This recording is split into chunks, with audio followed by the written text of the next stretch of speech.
30 гаруй жилийн турш төгс гэгэрсэн их багшчийнхаа ариун сургаалуудаараа даян дэлхийг гэрэлтүүлж байна.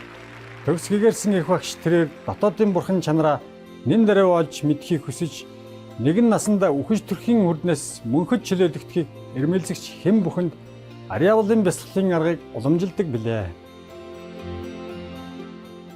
Ариавлын аргыг бүхий л гэгэрсэн их багш нар дадуулж ирсэн байдгаас дурдвал дэлхийн хүндэт нэгэн хүндэт шагжаамны Будда, хүндэт бурхны хүү Иесус Христ, хүндэт их багш болон гүн ухаанч Күнз, хүндэт эзэн Кришна, хүндэт их багш болон гүн ухаанч Лао Цзу, хүндэт эзэн Махавира, хайрт зөнч Мухаммед, тэрээр амгалан байг, анхны Сих гүрүү Шри, Гүрүү Нанак Девжи гээд цааш илүү их байгаа билээ.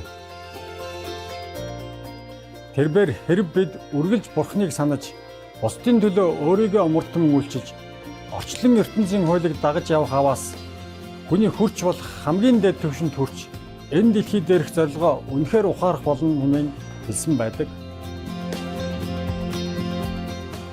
Их багшчийнхаа бол хайр инэрлийн хосгүй амьд үлгэр дуурайлал юм. Тэрээр дөрвөгсөд, байгалийн гамшигт өртөгсөд, орон гөргөө болон тусламж хэрэгтэй хэн бүхэнд материалын болон санхүүгийн тусалцааг хайрынхаа хамт ямагт илгээж байдаг билээ. Төгс гэгэрсэн их багшчийнхаа инэрэлт бурханд шаналсан гачигдсан хүмүүст зориулсан бүх санхүүгийн тусламж, тав тух, дэмжлэгт мөн эдгээр жилүүд дэх түүний инэрэл нэгүсэл хайрыг түүний эрдэнэт хүүхдүүдэд хүргэх эгэл зэмсэг байх бүхий сайн шалтгаан бүрт гүнээ талархаж байна. Төгс гэгэрсэн их багшчийнхаа бүхэл гойд хүмүүс, байгууллага, удирдагчид болон засгийн газруудад шудраг хайрлангуй хийж буй тусламжид нь хүндэтгэлтэйгээр талархаж байна. Диваажин та бүхнийг мөнхөд ажиллах болтугай. Бид төгс гэгэрсэн их багшчийнхаа олон улсын нийгэмлэгийн гишүүд та бүхнийг яруу тод сайхан сэтгэлд гүнээ талархаж хамгийн сайхныг хүсэж байна.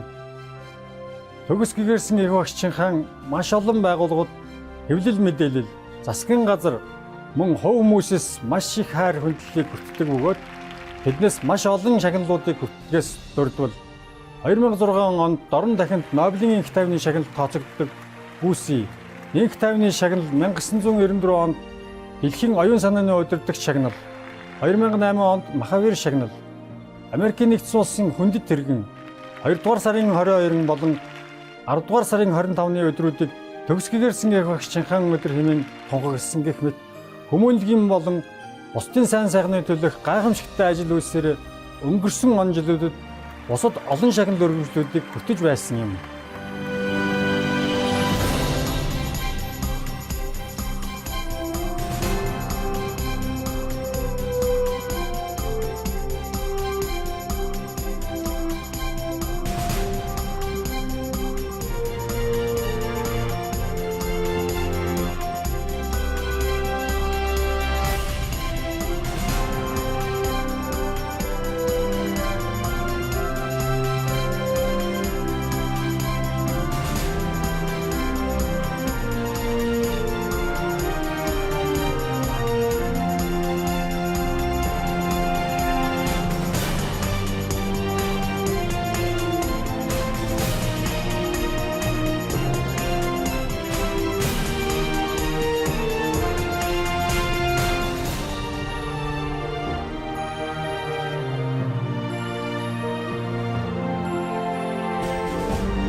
цаг хугацаа орон зай хүрэлцээгүйгээс болоод бусад маш олон хүндэтгэл шагналыг гаргаж чадаагүйдээ хөлцөл өчье.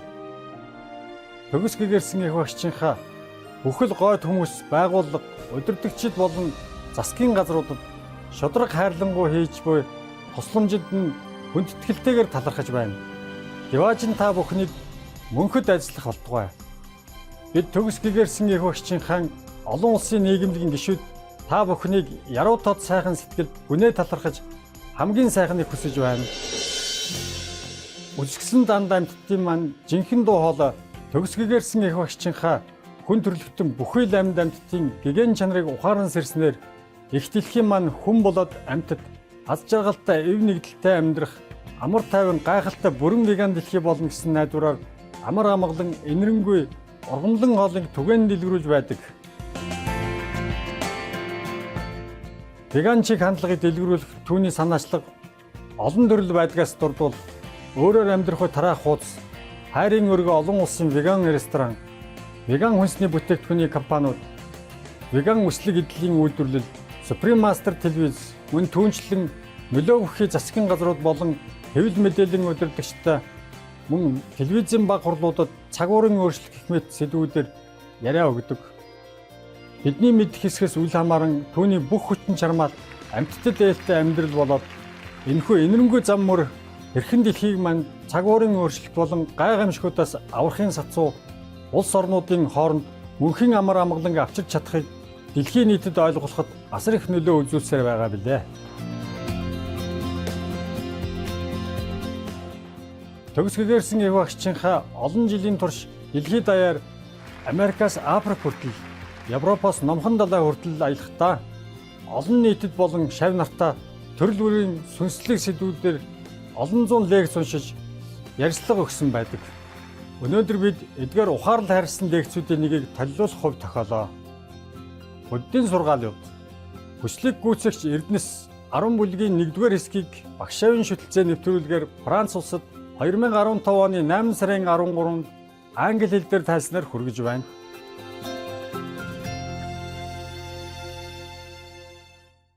Hello Buddha, why do you cry? In your stone heart, how much desire? Why do your tears stream down the sea? Why give your love to the path?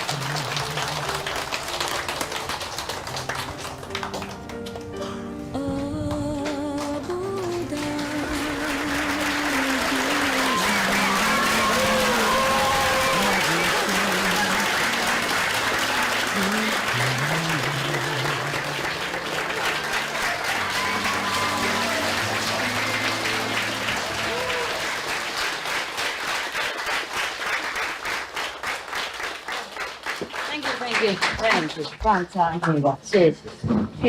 Merci beaucoup. Grazie. Muchas gracias. Okay. Any Canadian here? So, Sip Center, wonderful. She liked these clothes. Last time when I wear it, she liked it. And it's washed now and clean. So I give it to her, okay? Remember, I like your shirt.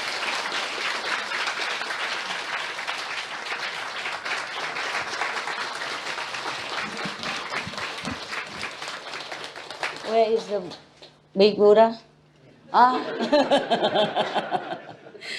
Because yesterday you were all yellow, so today I thought I'd compete with you, and then you become all green.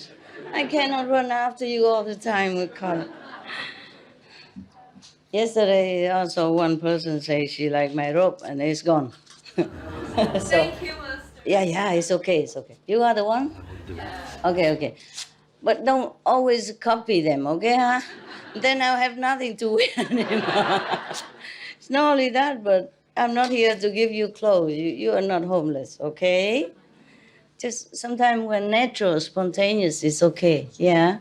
But otherwise, even if I like to give everything, there's no time to arrange all that, you know? And also, Sometimes I invite somebody for food, or the monks I offer. But I cannot do this all day to all of you, even though I would like to. Please don't mind, okay? Otherwise, I will have no time to see you, no time to meditate, no time for many other things. I'm breathless. Whew. Yeah. Good, but I just ate my breakfast, so I'm very strong now. I wish I don't have to eat. I save sometimes also. Okay, now we go to heaven and hell checking the Buddhas, huh? Yeah. You like story, huh? I love stories. Yeah, I love stories. It's so easy, simple to understand the principles of things. When you just read the story, it's more lively. It's more like exemplary, right? If I always tell you, keep the precept, don't kill, don't steal, don't lie. You say, okay, master, okay. What's the big deal? I don't know why. But all this true story from the Buddhas, we feel refreshed and re-inspired, re-encouraged. And so we feel happier to keep the precepts because we understand why. And we read the story, it's so interesting and so easy to remember, yeah? Oh, when we remember all these people, then we remember why they go to hell. Yeah, why they gone to heaven, why they became Buddha, why they became Bodhisattvas, and what for the Buddhas are there, saints, yeah, what for enlightened masters are there, etc., etc. Then we remember better, yes. So I like very much. Recently, I had more time to meditate, and I had only a couple of books similar like this, Buddhist story in my mountain. And I read it, and I thought, wow, I wish I could read it to all the people, to you, at least to you. And then, so I came here, I have more. I have more here. And if you stay here, I will continue to entertain you.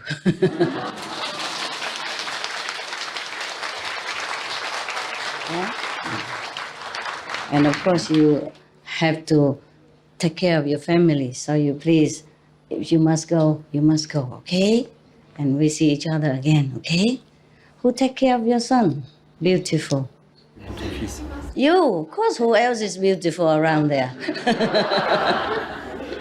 My son is with my husband's Spanish family in Spain. Oh, you are Spanish?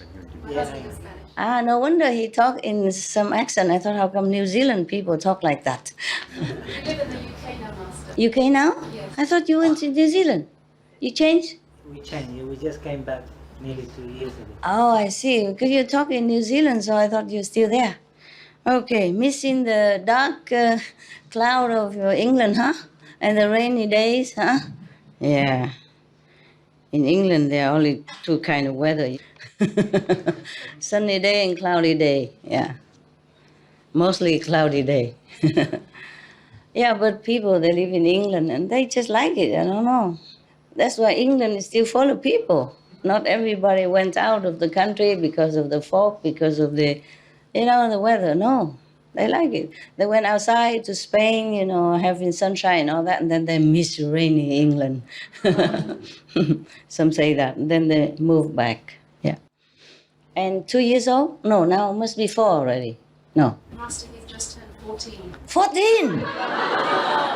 God, time passed. You guys don't look like you have a 14 years old. Look at her. Are you younger than your husband?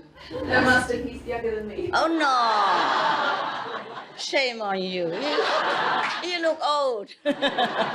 Older, yeah. Too old for her. It's good. I'm just kidding. You're a lovely couple. Beautiful husband and wife, yeah. Okay. I don't know your name, so I just call your husband, and I call her wife, so. So you know, okay? When I say wives, then I mean everybody except the nuns. Yeah? When I say husbands, then I don't mean this guy. let me check it out. Okay, I didn't have time today to check on your story, but I guess all of them are wonderful, wonderfully terrifying, you know, in this sutra.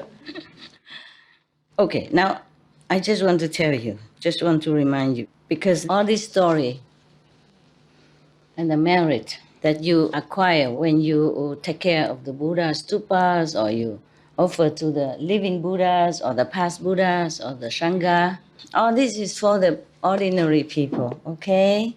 Yes, the people who want to be reborn again as gods in heaven, maybe small gods, big gods, depends on their merit, yes?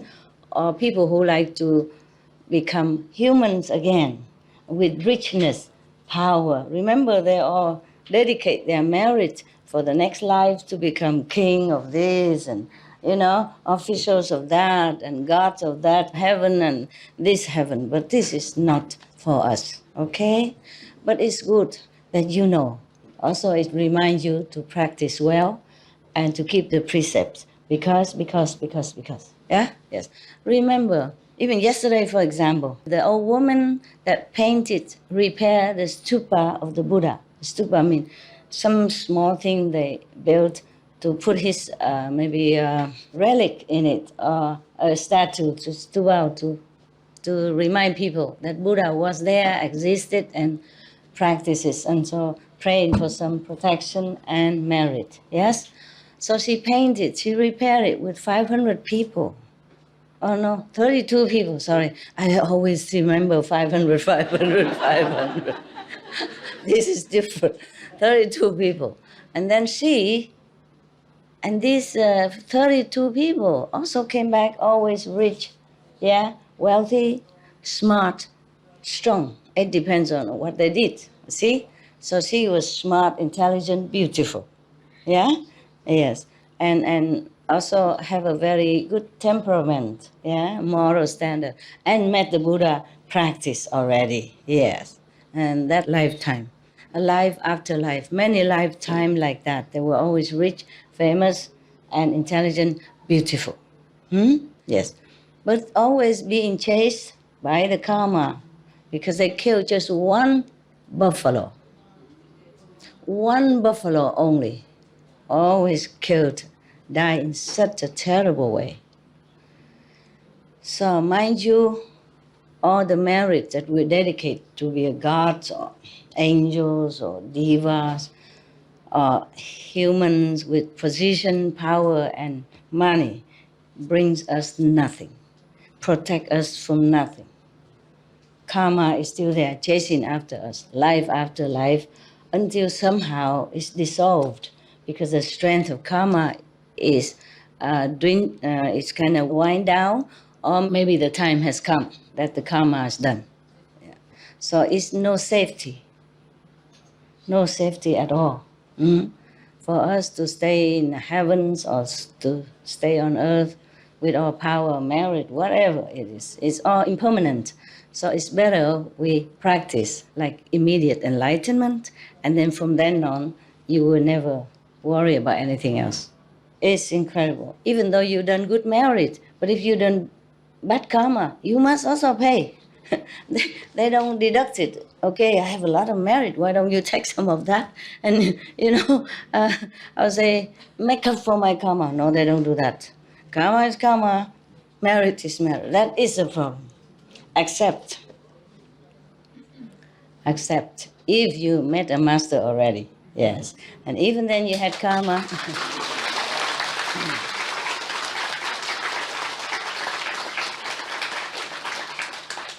Even then you had karma, you still first go heaven.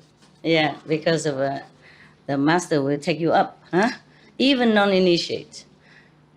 And from then on, because of that merit, he will continue to have merit, whatever karma just left behind, rotten somewhere. And the Yama is just looking up and drooling. Cannot get him down. Yeah. Remember there was one thief. Told you the story about thief, huh? His father said, don't ever go into any temple and listen. Yeah. But then he happened to be at the temple and then he listened, yeah, one time. And then he heard a sentence say, real God has no shadow. Oh, just remember that. Remember initiation. Probably he just listen to that one. And then one day he continued to do his stealing stuff. And his father tell him he always had to escape. Yeah, he showed him many ways to escape. And it's okay, but one day he was caught. Yeah, and the father told him, even if you're caught, you don't confess, then it's no problem. Nobody can do anything to you. Just say, no, I didn't do it. Okay. Okay, so he does that, then he's caught, and then he say, no, I didn't do it. It wasn't me. No, I didn't do it. I wasn't going to steal nothing. No, I have nothing. Look at that. No, nothing. So the people cannot do anything. And then they thought, oh, if we pretend to be the God, then he would confess. Because he said, I tell you the truth, even if God's here, he would know it. So they say, okay, they test it, and they pretend to be gods, and then they question him, interrogate him. And then they lit the lamp and look mysterious and all that stuff, and in the night and interrogate him. And then he was about to, he's scared, he was about to say the truth because it's in front of God, they make it themselves look majestic and like a god. He was about to confess, and then he saw the lamp shining on them and the shadows on the wall. And I remember in the temples, the real gods had no shadow. So he continued, no, I haven't done it. I haven't done. If you are God, you know already. Don't ask me. So they let him go. They think he told the truth. And from then on, after he died, he went to heaven. Because he has listened to one sentence of that probably initiation. So the person came to him, the person who told him to go in that temple, came to him and said, okay, in a few days, your marriage will run out and they will send you to hell for what you did. So if the judge come and ask, but you still have some merit left, so if the judge come and ask you, you have your merit first or you want to have your sin punished first? So you will say, I want my merit first. Yeah. And then after he still continued to stay or go higher heaven, then that master continued teaching him, and then he has more merit, and who cares about the sin anymore? Understand? Yes. So that's why the masters came down. That's why the Buddha sacrificed for human beings, same with Jesus, Mahavira, Prophet Muhammad, and others. Countless masters always come and go. And bodhisattvas also, meaning lesser saints, yes.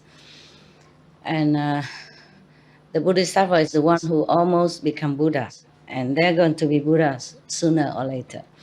And they still have to rely on the powers of many Buddhas so they can do their rescuing work on the planet. Understand?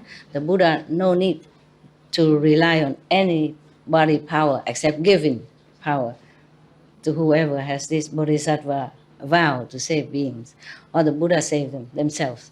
When you became Buddha, your journey ends. You can either save the being or you don't have to save any beings.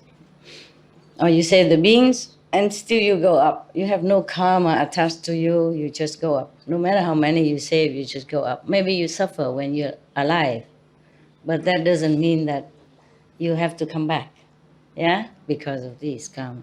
But if you do come back because your love, your compassion for other beings, then the karma that you still had from last life, maybe from other beings from last life, like the one you saved, or the one you're going to save, will be upon you. Then you will be born a just ordinary person, and then you have to somehow awaken or find a master. Somehow it will lead you to practice again, and then you become a Buddha again. Okay? So you're safe if you're Buddha or Bodhisattva. But you have to reach such certain level, as Bodhisattva or as Buddha. Then even if you were born as human again, you will not be oppressed too long. Yeah? You will somehow in yourself, something stirring up all the time.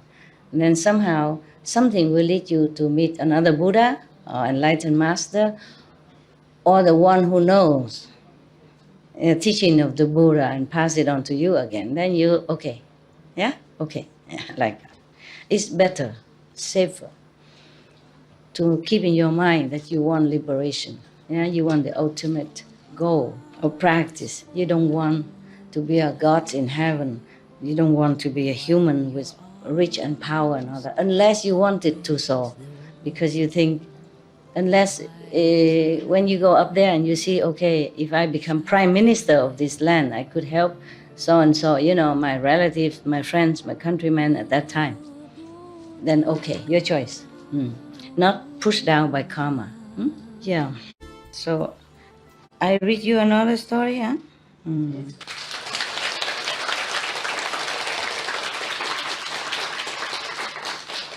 Because if I read you the 10 grounds, it would take forever. This one is printed both sides of the page, so that means it's about this much, double of this.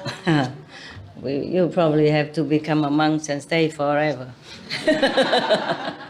Or you go home and ask your computer, print it out for you. Yeah, but the computer will not explain something to you and don't make you laugh like that. Yeah. So you need a living computer. Now, even then, I tell you, you see the king that killed 32 persons? He was a disciple of Buddha. Yeah, otherwise he wouldn't run to the Buddha. How would he do that? You see what I mean? Not disciples, but maybe follower, believer, yeah, a lay believer. Still, he killed people. In a nanosecond of anger and fear for his life, he forget to ask the Buddha. He could have run to the Buddha at that time and say, Master, there were 32 persons want to kill me. I want to kill them to save my life.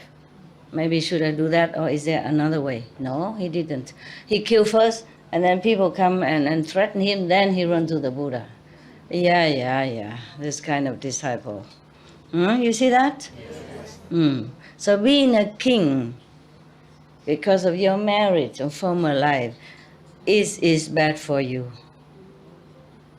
Even if you have the right to kill these people, it would have been better if he didn't. Then his marriage will be better and he doesn't have to suffer later on. Okay? Yeah. But maybe the Buddha saved him, I don't know, but still it's not the right thing to do. Yeah? The Buddha at that time teach everyone to be compassionate, no kill, no steal and that. And because he's a king, the law and all the power make him forget. He can just kill anybody, anytime. Just chop, that's his tradition at that time. And it's bad, nah? Yeah, even though they were enemies. Yeah. But at least, thank God the Buddha was there, otherwise he will be also killed, the king, because the clan of the 32 noble children, come in revenge. And then, after their revenge, the king army, the king princes and prince and officials will revenge again to the... And then this will never stop. It will involve more people, more karma, more killing, more bloodshed. You see that?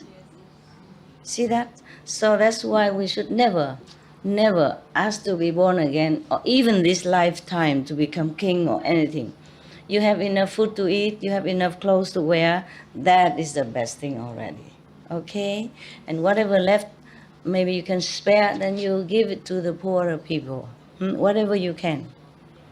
Even just a little bit of something, some food. The food that we wasted in our planet, in every rich country, we can use that to nourish the whole planet 3 times over.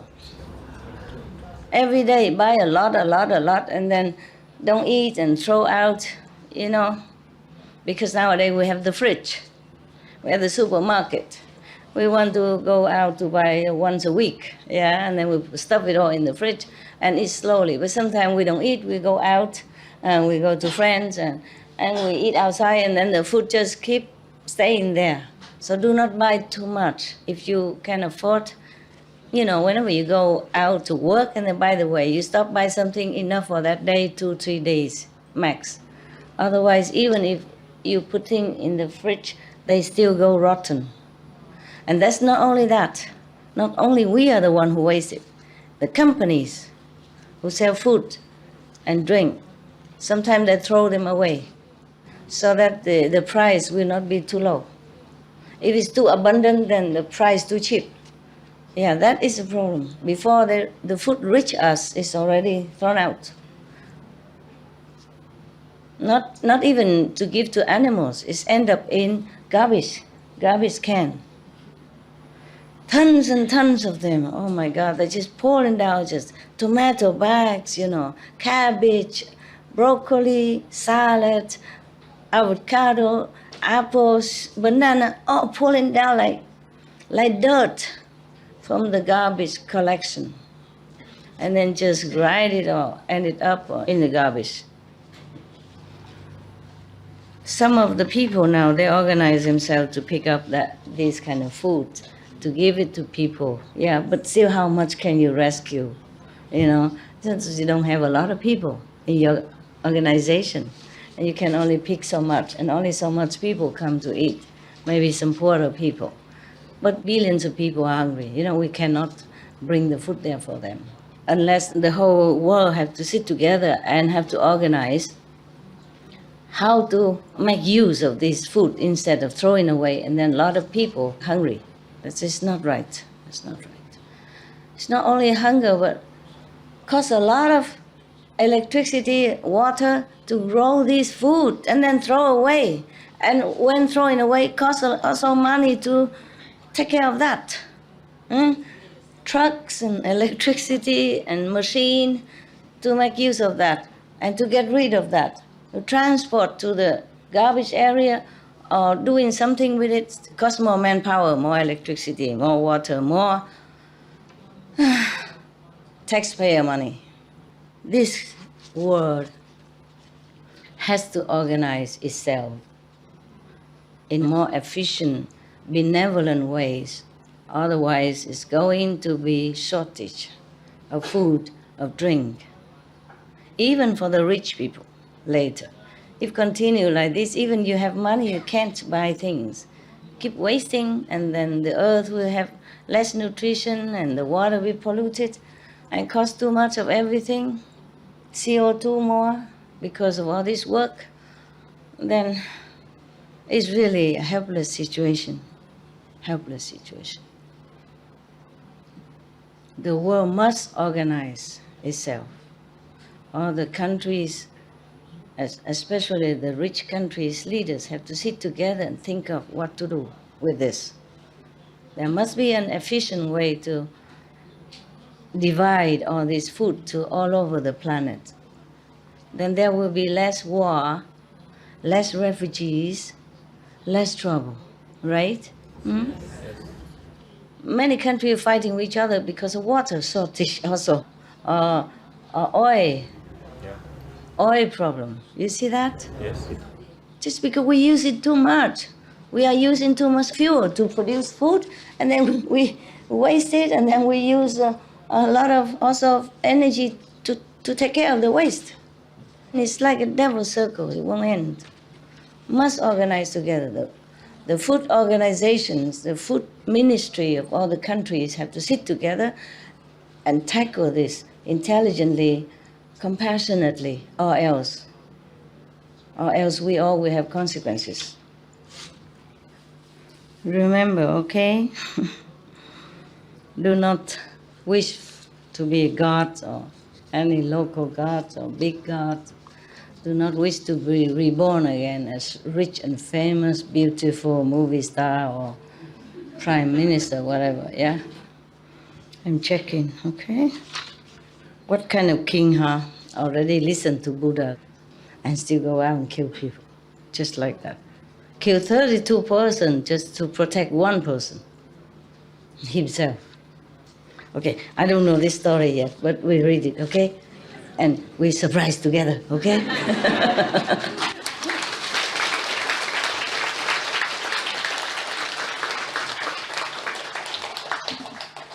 because I didn't finish the whole book. Okay, you see how much I read already. Before that, to check out which one is better. Some I read, but I didn't read to you because it's too much. Yeah. So these several stories, the last I did not read. I have to tell you the truth. So, if something bad, we just erase the tape, yeah. And say sorry. It's really such a blessing to have a small hut. And then now that I move all the theater phenomena down there, and the makeup and everything, it's all there, So simple. I don't have to walk a lot. I don't have to look where is this, where is that. Waste a lot of time. Therefore, some men complain, women took so long because their things are too many. They have to go and look around. The wardrobe is over there, the bathroom is over there, back and forth. And they have to, compare and then go in the mirror to check if it's okay or not okay. Yeah, you just have a small room. If any husbands complain their wife took so long for makeup and dressing when they go out together, just move her into one small hut. 180, 150, like what I have. Then everything is there for her, I just hang some clothes on the wall, you put the 2 nails on both sides and you hang. You have a lot of clothes too. And the makeup we put somewhere, And then she will finish in no time. Yeah, don't complain, just do it. Just say, okay, this is good for you, darling, You have everything here. If you have a garden, build a hut there and put everything of hers there, okay? And then you don't have to wait too long. Because the husband always says, darling, you finished yet? He's waiting in the car, patiently, in 2 minutes. And he would say, you say that 2 hours ago.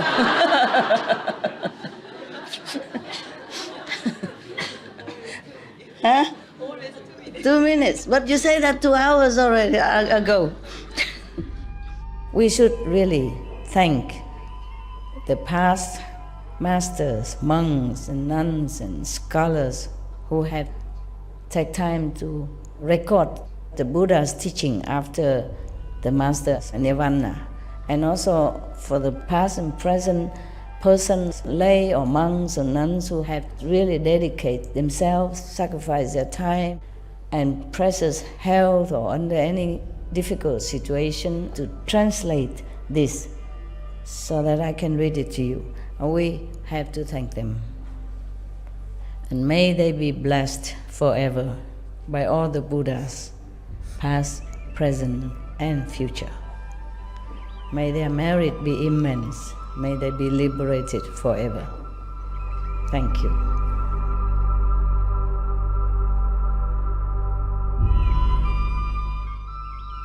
According to Buddhism and the believer and the tradition, when you read sutra and all that, you have to put on incense, flower, and bow to the sutra first and thank all the Buddhas and Bodhisattvas in 10 directions, all respectfully, before you read it, okay? And then you cover the sutra also with silk or beautiful cloth, and I just make it more popular. Yeah, more easy, simple.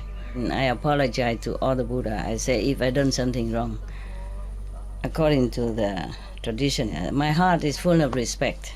It's just that I cannot always do that. So please, all the sin, whatever I've done wrong, is all on me. At least other people, they hear the names of the Buddha, according to the sutta, they will get benefit. Yes. Okay, this story was somebody named Dai Thi in Vietnamese translation. He's the one who tried to empty the ocean. First, I have heard true story from Anand and Buddha. At one time, the Buddha in the country called La Yuet Ki, in the mountain Ling Tu, probably that's the mountain of these, the one who eat the dead corpse, I forgot. The bird that eat... Vulture, the vulture mountain. Yeah. Oh my God, the Buddha. He stay everywhere. Probably just the name, you know, but the vulture will not be all over the mountain, no? Probably staying outside his ashram, waiting for waiting for some leftover food or garbage.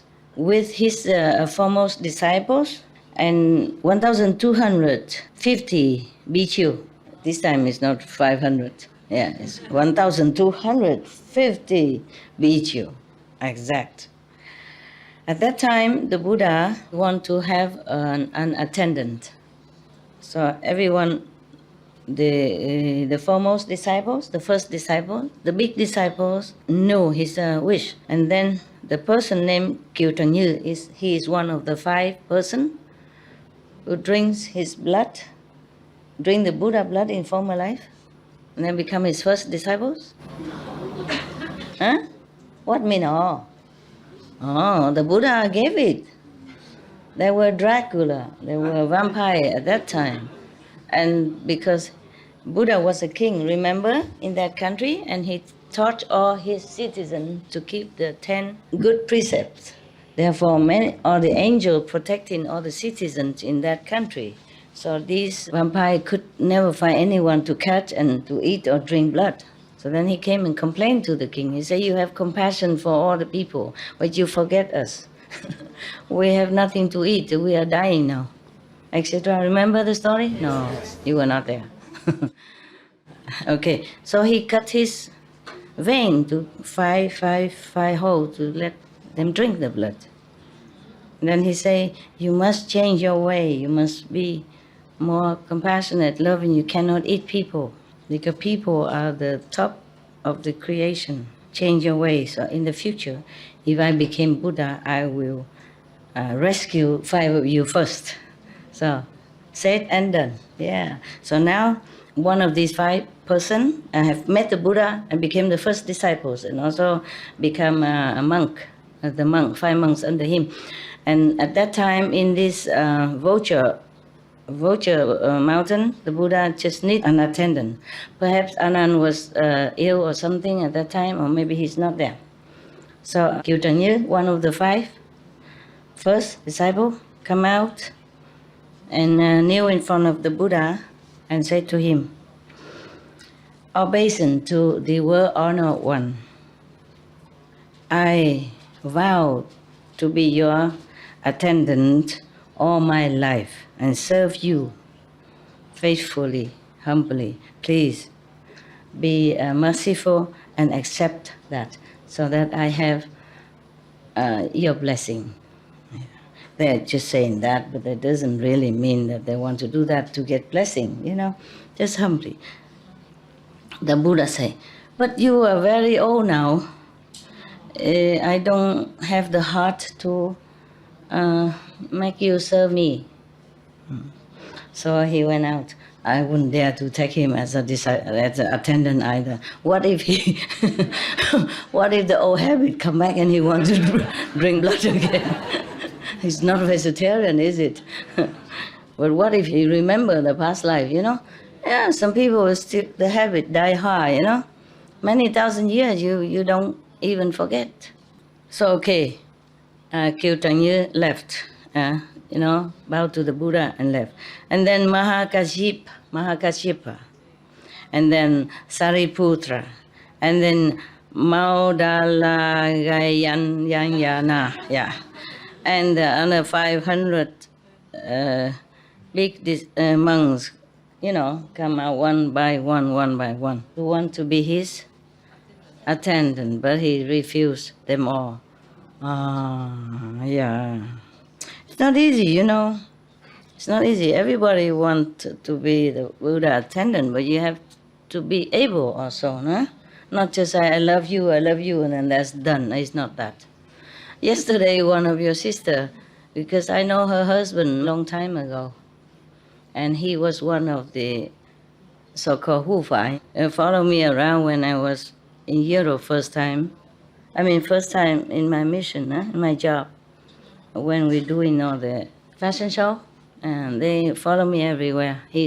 Her husband is one of the maybe 4 or 5 men hang around, driving, shopping, snoring, and etc., etc. Tempting me, go to disco and all that stuff. Master, that discotheque here is made by the Prince of Monaco. Go and check it out. I said, why we have to go there and check it out? Oh, it's a small country, nowhere to go. We just go and check it out. I knew nothing. They tempted me like that. And then they drove me all the way there. Yeah. My God, I went there just to eat a pizza. A vegetarian, a vegan pizza. Disco, my foot. I didn't know how to dance. I forgot how. And then I just drink orange juice, looking around. Okay. I told you yesterday, if the Buddha went into the brothel, you don't say nothing. Okay? It's good for that business. He will try to rescue someone there, okay, who has good affinity, but somehow being pushed into that position by karma. Understand? Just like many stories we heard, good people often misstepped and then fall into some very bad areas. And one of the masters of Vietnam, he also teach similar Kuan Yin method. He also went to casino. Yeah. But I never thought anything like that. Okay, he don't go there because he enjoy playing cards or anything. He went there for some purpose. Yeah, maybe transform that place or help somebody there. Okay. Yeah. So the ordinary people and the bodhisattva do perhaps similar things, look like, but it's not like that. Okay, it's not like what we think. All right, where were we? At that time, one of the monks, he somehow intuitively know that the Buddha wanted Anand. That time Anand didn't exist yet. I mean, he's there, but he's not famous. So he, and other people also understood that. So, okay.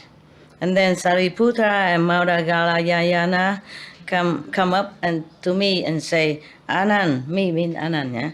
Anand, I think the Buddha want you to be his attendant.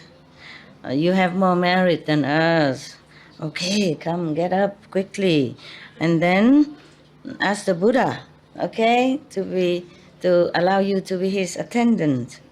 And then all of us also rely on your merit. Yeah.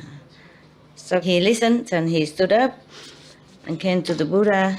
Oh no, he says to the two monks first. He say like, very humble, he say, both great elder reverence, yes. The world honor one has immense merit, and his wisdom is unfathomable. Yeah, if I go near and serve him, maybe I won't be able to do it well. And then if I do it all wrong, then make karma, and then it's bad for me. What to do? So the Sariputta say, but we observe that the world honor one pay attention to you a lot. I think Buddha think you can do it. So he would like you to become his attendant. So I heard the two great reverends say that. I don't know what to do anymore. Meaning Anand. Anand doesn't, not I. I wouldn't have that such a merit. I don't know what to do. So so I said, if the two great elderly reverends think thus, then please come and ask the Buddha for me. But in order to be the Buddha's attendant, I request 3 privilege. What do you think he asked? Not the nun, not the monk, What do you think Anand requests? 3 favor, 3 privilege. What did he want? What can Anand want from the Buddha who has nothing? Tell me. Tell me. If you don't tell me, I keep drinking. Huh? You think he wants money from Buddha? Who knows? Wisdom? Great wisdom. No, the Buddha already give him the way to practice, and then he has his own wisdom. Sutras. He wants sutras from Buddha. Buddha has nothing. Ability to remember everything. That he has already. Good, but it's good that you know. Maybe servir, What, love? to serve, To serve? Good serving ability? no, to serve. Yeah, I want to serve you. Well, he's going to do it. It's not okay. Serve with a good ability? Yeah, maybe, okay. Enlightenment, he already gave him. Secret teaching. He want Buddha's secret teaching. Ta-ta-ta.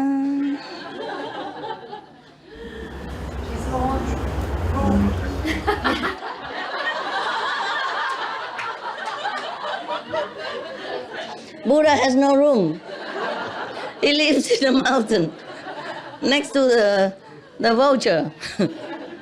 What else? Immortality. You want Buddha to have a successor? To pick a successor first. Okay, understand. Okay. He's saying that he want the Buddha to pick a successor first. And then after that, maybe use a successor or maybe use Anand together. Yeah, is right? Okay, good. What else? Immortality, the golden Buddha is immortality. Immortality. He want Buddha immortality or him or Anand immortality? L'immortalité du Bouddha ou de Ananda. I don't. Ananda is. Ananda want to have immortality. Right. Okay. Because when the Buddha asked for immortality, Anand just zip, say nothing. That's why Buddha died. Okay, good. Anything else? To have cut the ego? Help cut the ego? Oh, that Buddha cannot do. You gotta do it yourself. The more you help, the more you get angry at the Buddha. Then you might leave.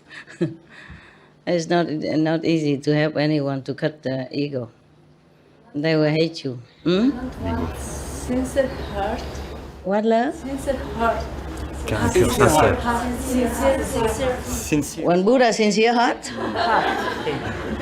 Anand wants sincere heart. Anand want the Buddha help him to have a sincere heart. Is he not sincere ever? Oh man. All right. Typing machine. Typing machine. A recording machine. His mother to be Buddha's disciple. Anand wants his mother, Buddha's mother, to accept the mother. No, that's another time. That's long after he was attendant already when he asked.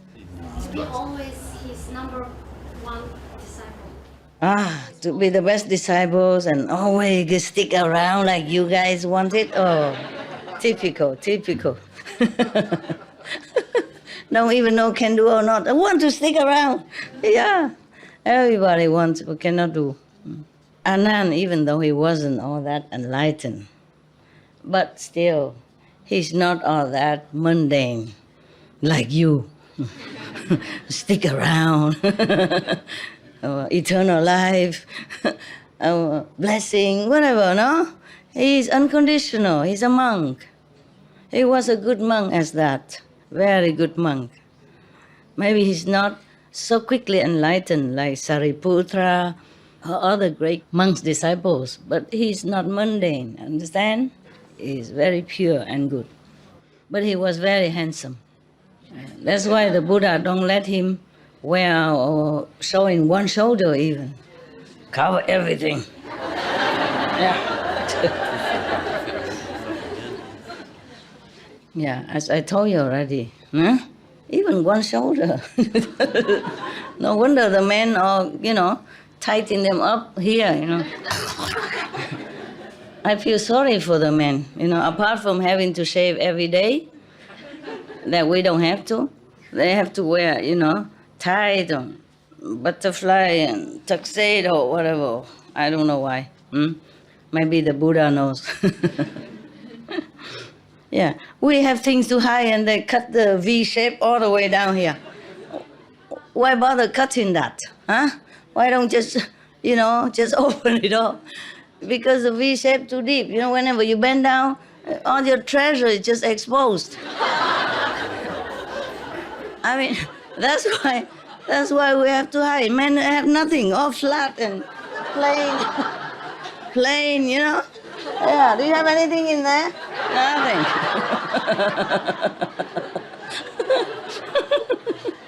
That's why, their shirts are all the way up to here.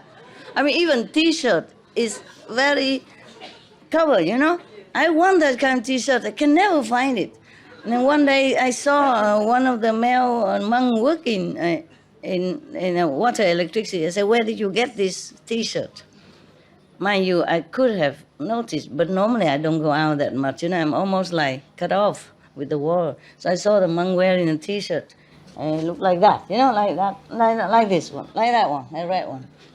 The neck or to here instead of V shape. So you go out buy me some of that. He said, but this is for men only, master. I said, never mind, man, woman, I want that. I cannot buy. But for the men, you're mostly big, even medium size. They don't have small size. Or medium size, so I wear like three times bigger. Had a lot of room for rent. But still, I like it here, cover up here, yeah. Not like I'm modest or anything. I wouldn't tell you anything like that. What I mean is it's warmer here for me. And at least give me a choice. If I want to show, then I cut it myself. Don't force on me like that. Force me to always have to show stuff. I like to do things voluntarily. I don't like to be forced. So I have some of that, and they go out and bought me out the whole shop. And they say, that's all you got? Only 6? He said, that's all they have, master. Everything else is bigger. And other color with, I love you, baby, and all that stuff. Printed in the front. You know what I mean? Yeah, all kinds of, macho of the day, things like that, So we cannot buy it for you. I said, okay, that's good. Yes, you have fun, huh? Okay, good. But the Buddha is also troublesome. Why didn't he just say, Anand, you be my attendant? Why he has to work through the Sariputra and 500 monk disciples, and to get his own attendant, huh? I don't know why. Is the Buddha so shy or something? Is he shy? Huh? Maybe he's shy. Yeah. Maybe Buddha doesn't want to. Even he didn't ask for attendance. The monk disciple thought he might need one. So they come up and volunteer. Yeah. But even though if he likes Ananda, he just say easy. Maybe he didn't want to ask, right? But he make 5 people come in front of him, kneel down, prostrate, and talk. And everybody say no. Then why didn't he say, don't bother? I would think about it, or I want Anand. He probably want people to volunteer as more merit than for him to say, I want you and you to do this and that for me. Yeah? Maybe like that. Huh? Yeah. Now, he requests, if he was to be the attendant of Buddha, then he requested 3 favors. Yeah, 3 privilege. Number 1, if the Buddha has old clothes, he will not want to accept it. Old clothes, don't give it to Anand. Anand doesn't want to have Buddha old clothes. What do you think? He want new stuff? Yeah? What kind of a monk who just want new stuff? Never mind, maybe he does, who knows? Let's check it out why, okay? Number 2, whatever the Buddha ate left over, do not give it to me. You want to eat the new food only? Or new clothes? Huh? And new food. Has not become attendant yet already so picky, you think? You think he's like that? Yes or no? No? Why is he just don't want the old clothes from Buddha? I don't want the leftover food from Buddha. Okay. number 3 is meaning that depends on the season and the time. Only he himself will take care for the Buddha. If the Buddha accepts these 3 conditions, then he will be his attendant. So the 2 great disciples, monks, came up and tell all that to the Buddha. Then the Buddha explained like this. Anand, why he doesn't want to wear my old clothes? Because he was wise, thinking ahead in the future. He worried that other disciples get jealous of him. Because even though the Buddha's old clothes is offered by kings and officials and rich people, so the clothes are very expensive, beautiful, even though a monk's clothes, but good material, good quality, good sewing, yeah? Okay. So therefore, he worried that other people think that because of greed for beautiful materials and clothes from the Buddha, therefore he wanted to become an attendant. So he tried to avoid that. That's why he asked that Buddha old garment will not be given to him. Okay? And then the second, why he doesn't want to eat the same food left over from the Buddha. Yes. Because he worry that other disciples thinking, even though it's a leftover food from the Buddha's bowl, but there's still hundreds of precious, rare nutrition. Yeah. It's very difficult to find on this planet. So people might think because he loved to eat this kind of rare food, therefore he want to become Buddha's attendant. This boy, he worries so much. Who cares? As long as you have good clothes, good food, why worry so much? And the third, he worried that other people, outside people, whatever, keep asking Buddha's things or bringing things in the wrong time and disturbing the Buddha's meditation and time. So he said he has to take care of the schedule.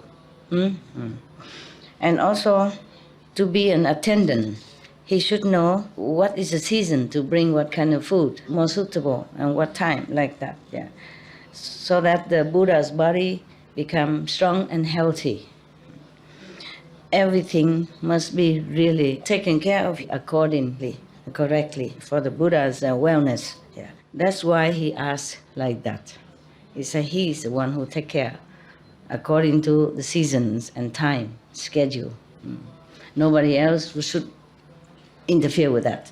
Yeah? So he's near the Buddha, he should know what kind of Buddha like and what kind of food is suitable for him. Maybe his body not well today, then he give what, But if everybody else interfere and always want to come and give this, give that all the time, anytime, and then he doesn't like that. He said he's the only one should be able to take care of the Buddha's food accordingly, according to time and season. Okay. But you should know it's not just this day, it's not just in this lifetime that he asked for this. So like offering food according to seasons, yeah, not only this lifetime. A long time ago, past life, he also served me and also do this, yes. Maybe that's why he knows everything, huh? He knows what about the Buddha wants and what time should give what. So the Sariputta tell the Buddha, obeisance to the world honor one. In the past life, how did Anand serve you? How does he know when to do what and when to give you what? Please, can we know about it? Yeah. So the Buddha said, Sariputta, if you want to know, of course, I will tell you. He said, Sariputta, long time ago, limitless time passed. At that time, there was a king who ruled a very big country. And under him, he also ruled 84,000 smaller countries. And also, 800,000 small tribal leaders, also on this planet, in this world. The capital is Balotisa. In that capital city, there was a Brahman man, Brahman, you know. Brahman is a first-class caste of India. Yeah, okay, just to remind you. And he's very, very, very intelligent, and the king respected him like a teacher. And all the subordinate kings also respect him very much. Everyone make offering to him and often come to visit him or ask for advice, etc. Then they treat him as if they are just court officials and the Brahman is a king. Yeah. His family is very rich, very rich. His richness is as rich as the king even, because everybody come and bring offering to him. He's very rich, but he has no children. And he's very, very unhappy. He doesn't know where to go to pray for fertility. One day, he go to one of the little temple that worship the Brahman. Brahman is the third level god. And then another 4 gods and many other heavenly devas. He go there and then he pray over there for 12 years long. And then after 12 years, because he's so sincere, 12 years praying, worshipping, offering, not waver, 12 years long. And then finally his wife pregnant. Oh, the first wife, probably he has many wives. So his first wife got pregnant, yeah. And then he asked somebody to check if it's a son or daughter, because at that time they put more emphasis on sons. Man with the same name, yeah, continue with the tradition of the house, the name of the family, blah, blah, blah, blah, blah, blah. Yeah? In Europe also, right? If you married, you have the name of your husband, is that correct? Yeah. I also did. But my ex-husband, he say, I can also have your name, like that. Vietnamese name. Funny. Funny guy. It's okay. He said he wants to have my name. I said, no, it's okay. We continue the European tradition, yeah? But he don't mind. And then the woman who, clairvoyance, came and said, oh, she's having a son, pregnant with a son. Oh, he is very, very happy. And then as many servants, girl, really serving her well and take care of her well day and night. Yeah, no one should ever do anything against her order, against her will. Make sure that she's always happy, peaceful, have everything she needs, 24/7. Wonderful. Okay, time's up. She gave birth to a son, truly a son, and all his body is golden. Yeah, and his hair is so smooth and beautiful color. Yeah, I mean, black, like a very, very, very, very beautiful, healthy black color. Yeah, and his forehead is very high. Yeah, I also have one. Okay, according to my body, this is very high. Proportion of my body is too high. So I cover a little bit to make it proportionate. What a vanity. A vain woman. Okay.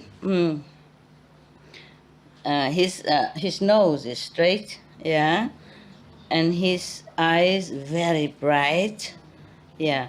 His mouth is very pinky, yeah. In human standard, he is perfect, yeah, perfect. Wow, he's so happy. The father Brahman teacher was very happy. And then he asked, astrologer came and checked out his fortune, It's astrology. Huh? Okay. After he checked him out, he said, "Oh, this boy has all the merits and morals in the whole world. No one can compare. Yeah. In the future, he could be the teacher of the king, teacher of the country. I mean, master. Yeah." So, wow, after that, he was very happy. The Brahmin teacher, very happy. And then asked him to give him a name. The astrologer, give him a name. The clairvoyant, give him a name. Okay. At that time, to pick names for children has two rules. Yeah, they have to observe the stars, constellation of the stars, and then they have to see if any phenomena come out, appear, a good omen, something like that. So the astrologer asked the man, when the great lady was pregnant, was there any strange or good phenomena appear or not? So the Brahman said, "No, sir, my wife is a very wicked person. She has not very much charitable heart. She don't have. She never tried to do charity or do anything meritorious. Since she's become pregnant, she changed. Yeah. She suddenly have pity for the poor people, for the unfortunate people, and she give charity all the time. Yeah, very diligent in doing good deeds. She is never so greedy and wicked like before." Oh, so the astrologer very happy, saying, "That is because the power of the fetus inside the sun that is making her like that." Yeah. So therefore, I give him the name Great Charity, something like that. Yes. Mahasakatha means great charity. When this boy grew up, both her parents, of course, love him very much and really, really appreciate him. So they built a very big palace for him. Yeah. They build palace for him depends on the weather. One for winter, yeah. One for summer, and one for spring and autumn. Wow, wouldn't you like to be the son of that family, huh? Not only powerful, but rich. And so good taken care like that, yeah. Nowadays, we don't have to build 3 separate ones, right? Just put aircon and heater. Yeah? And even in winter, we can have greenhouse, yeah? Plant flowers in there. Yeah, no problem. Nowadays, we're so smart. And then he ordered many of beautiful women, girls, take care of him day and night, and entertain him, amuse him. Okay, maybe dancing, singing, whatever, yeah? Okay, huh?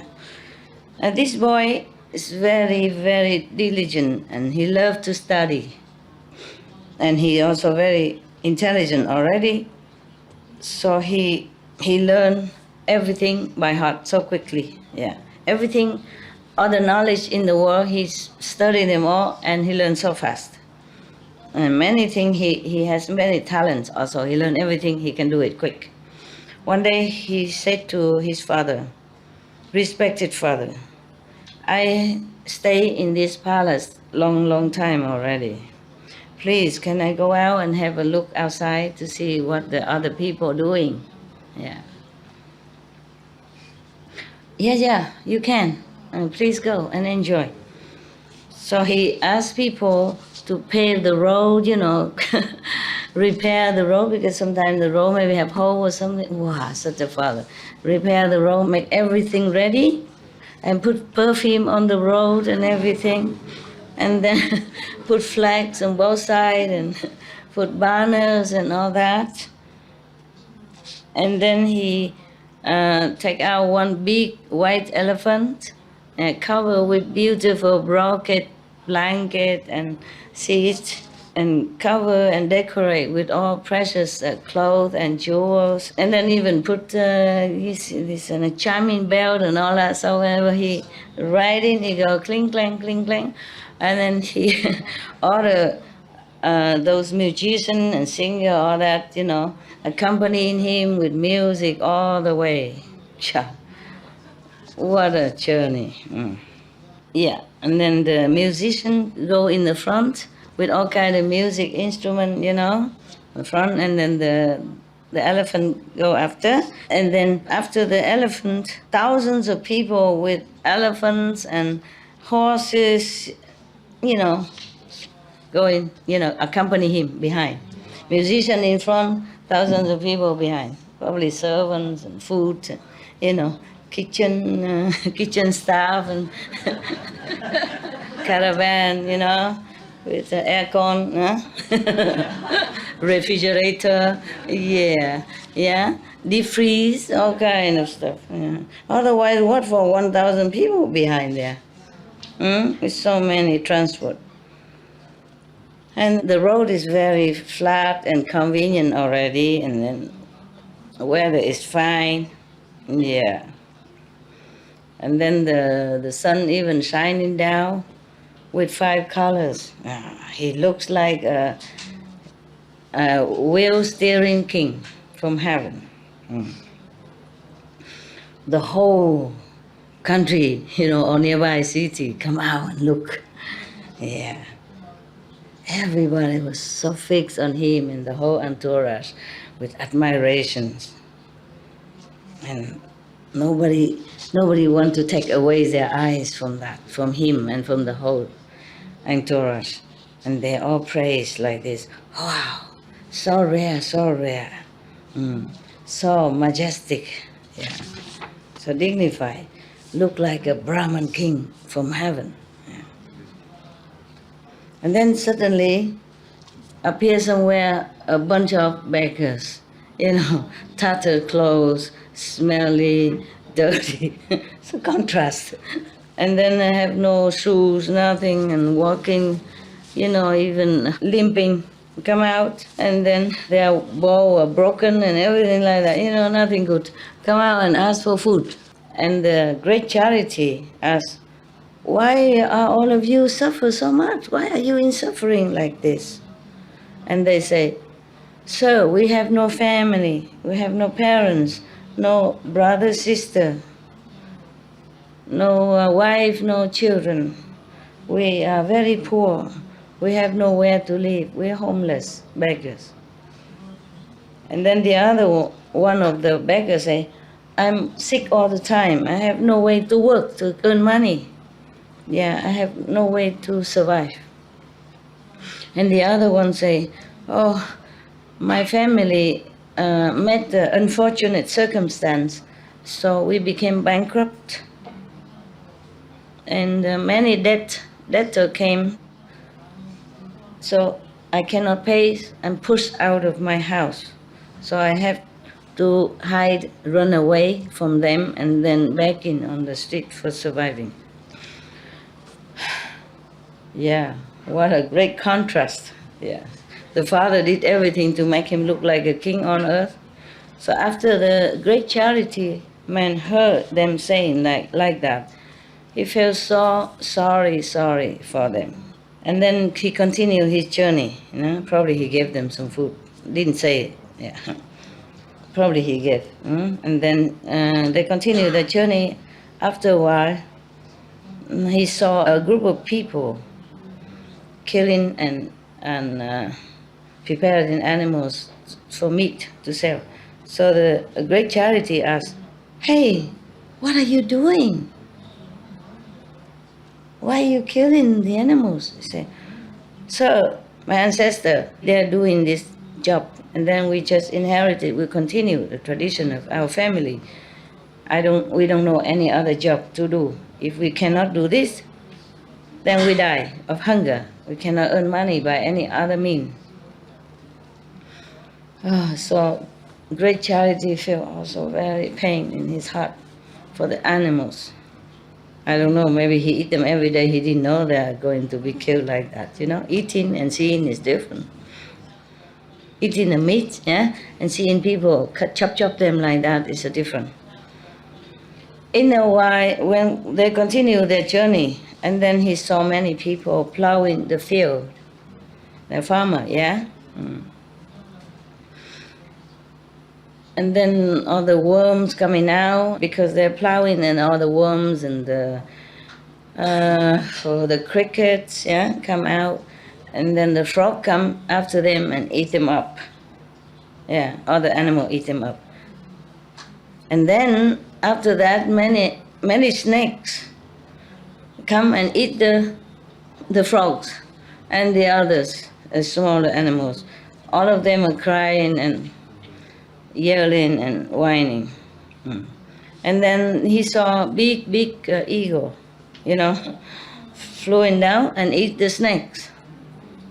Swoop the snake and brought it up and eat on the top of the tree.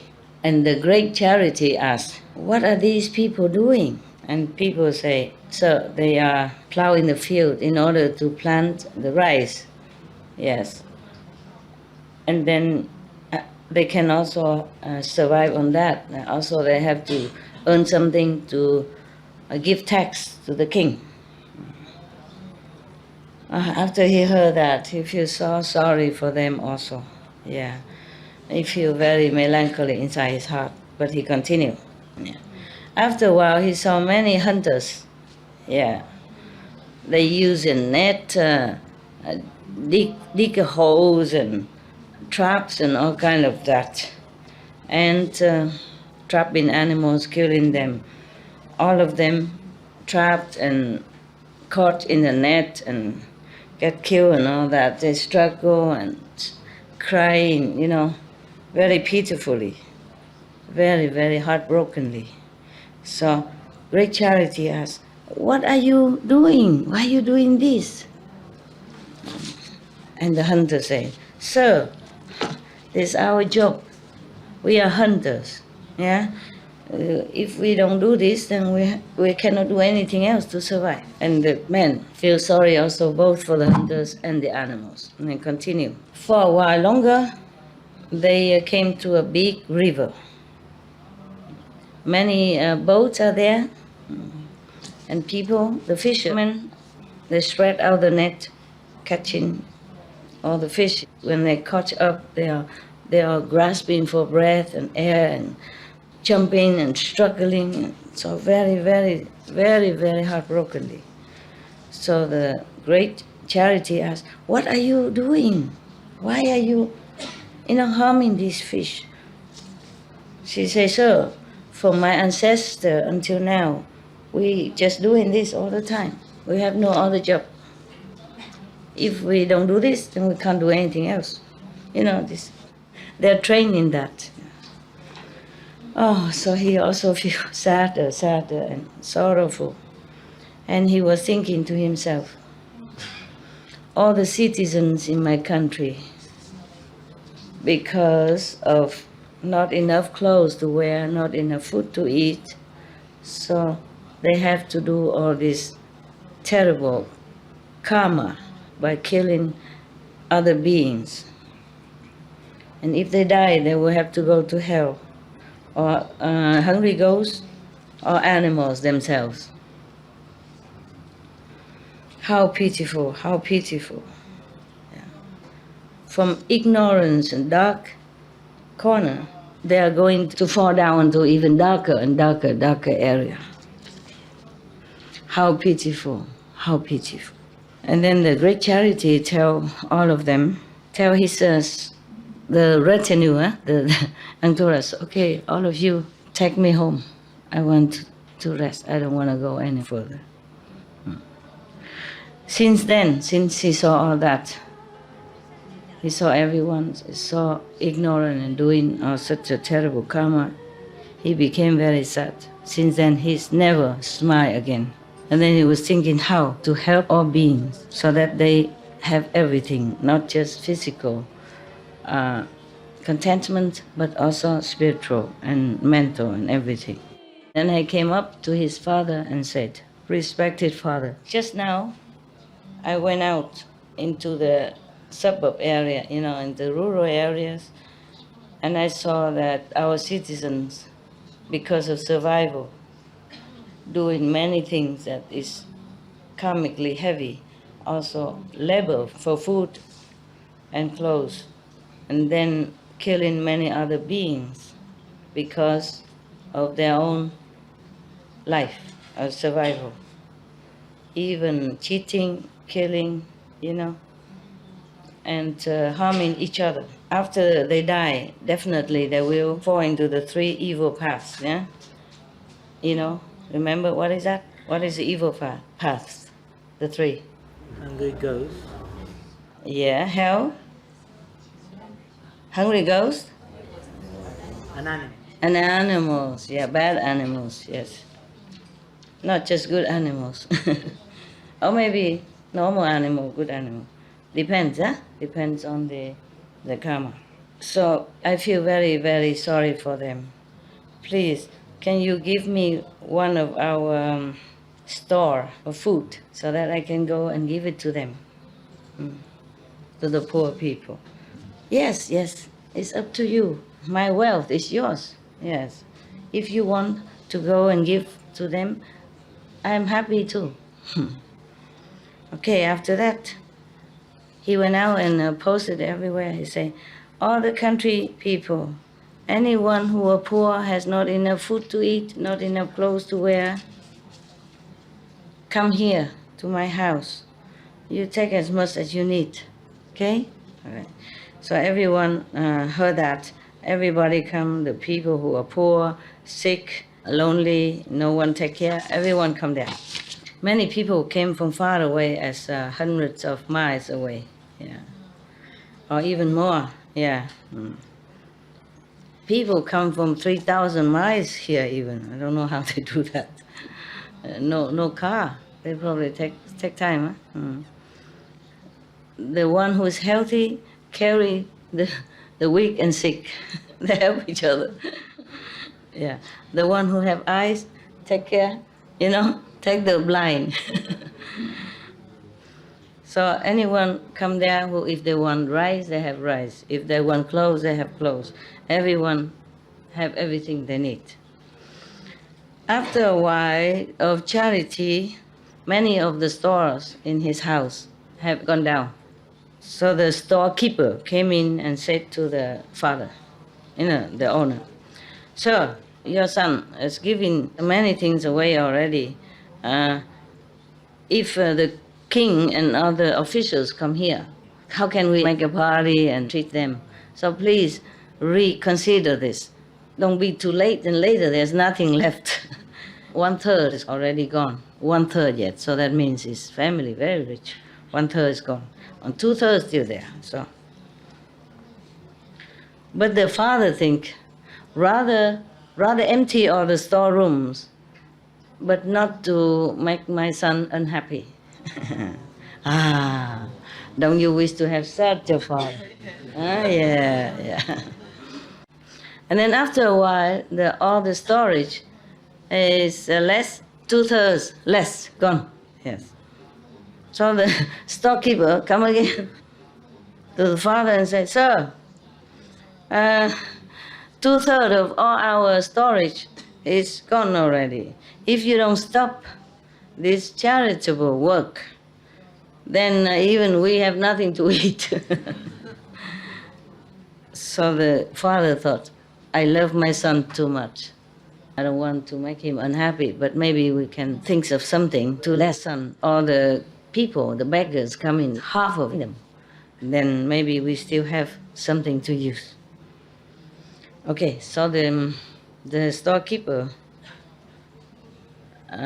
hear that, so he locked all the store, went somewhere else. Because the store is locked and the storekeeper is not there, so all the begging people go direct to the great charity boy.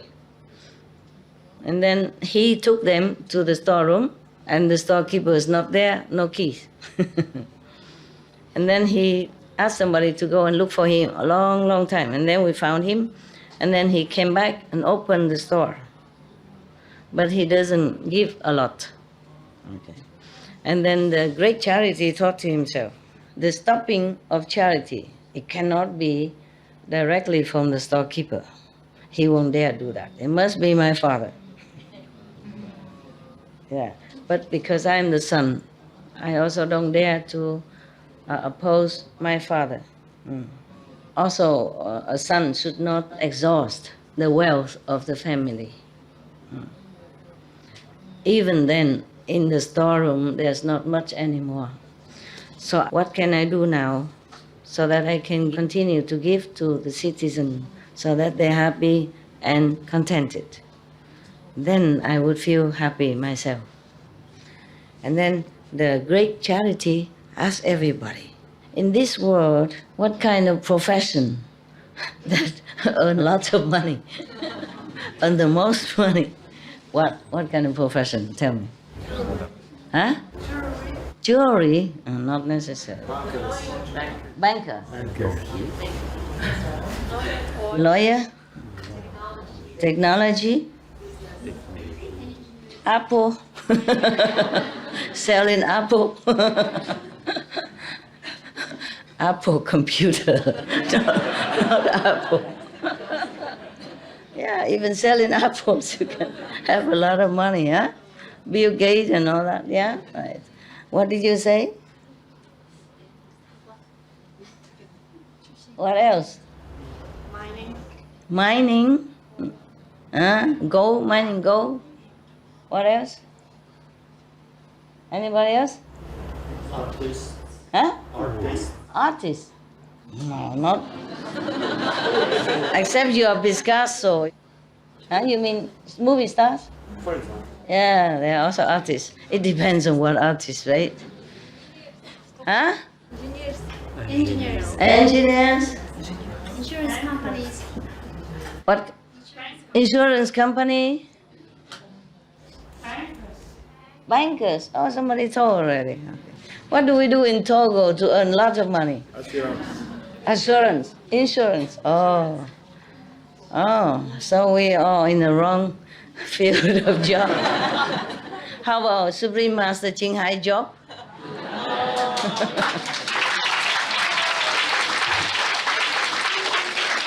Just joking. Artist depends on what kind of artist, you know. Some are very poor. Huh? Musicians, poets are poor.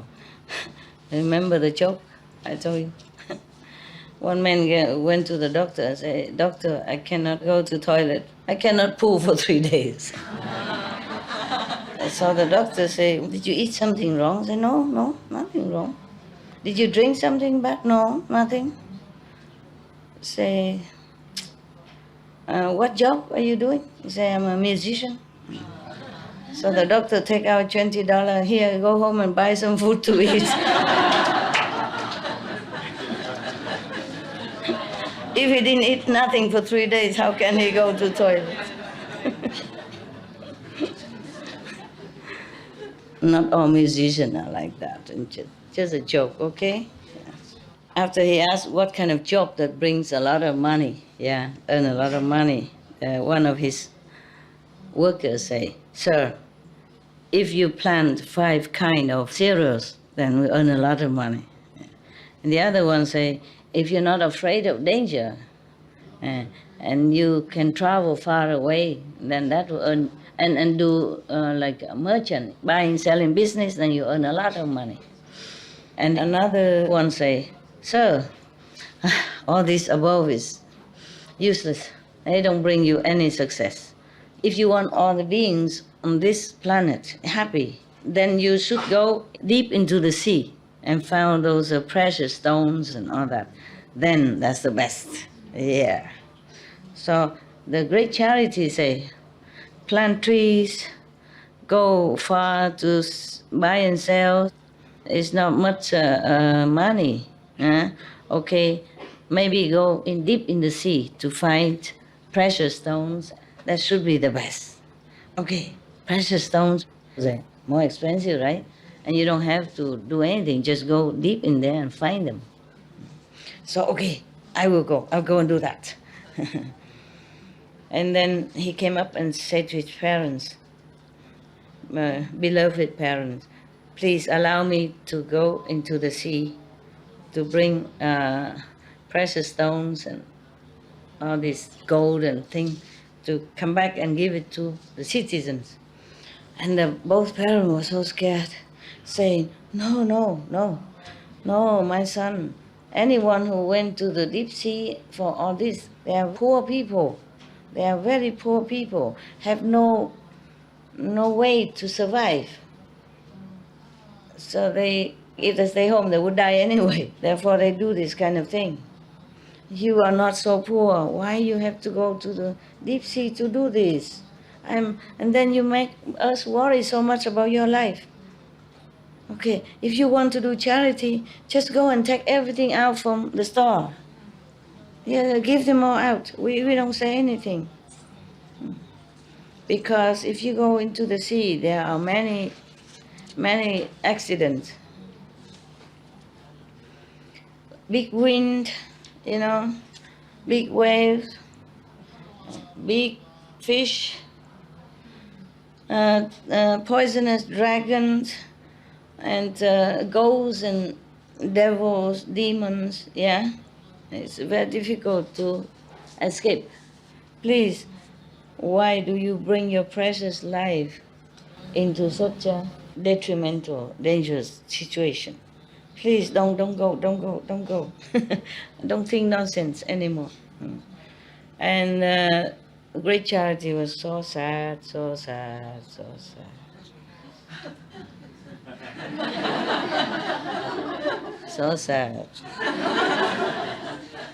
He was thinking to himself, I want to make a big future for myself.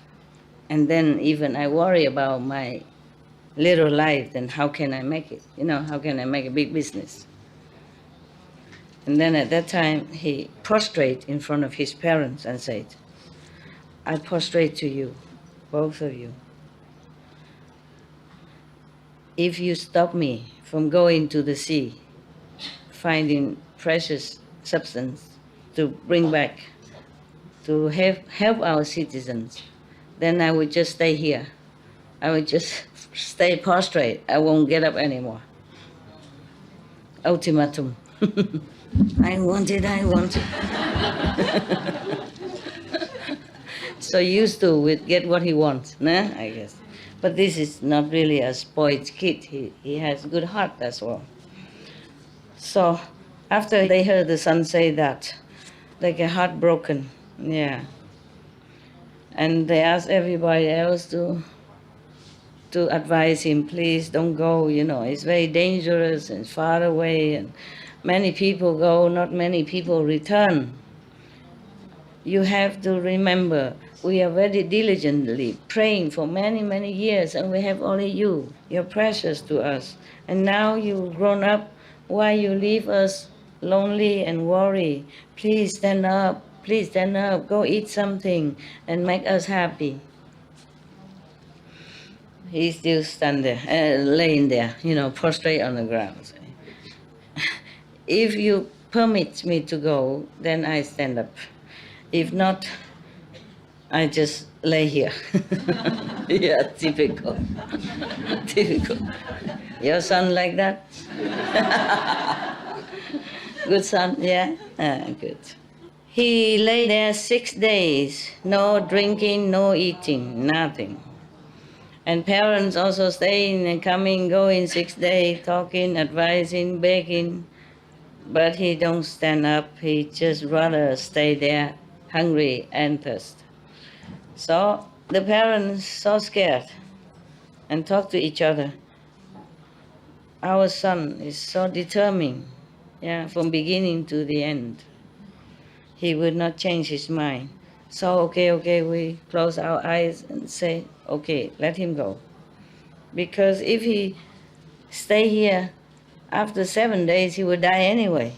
Okay, so the parents talk to each other already and come to the son, lifted him up and say, okay, you go take something to eat, I agree. I allow you to go. We allow you to go. Oh, so happy. Oh, go eat. And then he wrote a notification paper. And then, tape it everywhere. Say, I'm going to the deep sea to find precious stuff. If anyone want to come with me, welcome. I will give all the necessity, luggage and everything. And then 500 people like to come with him.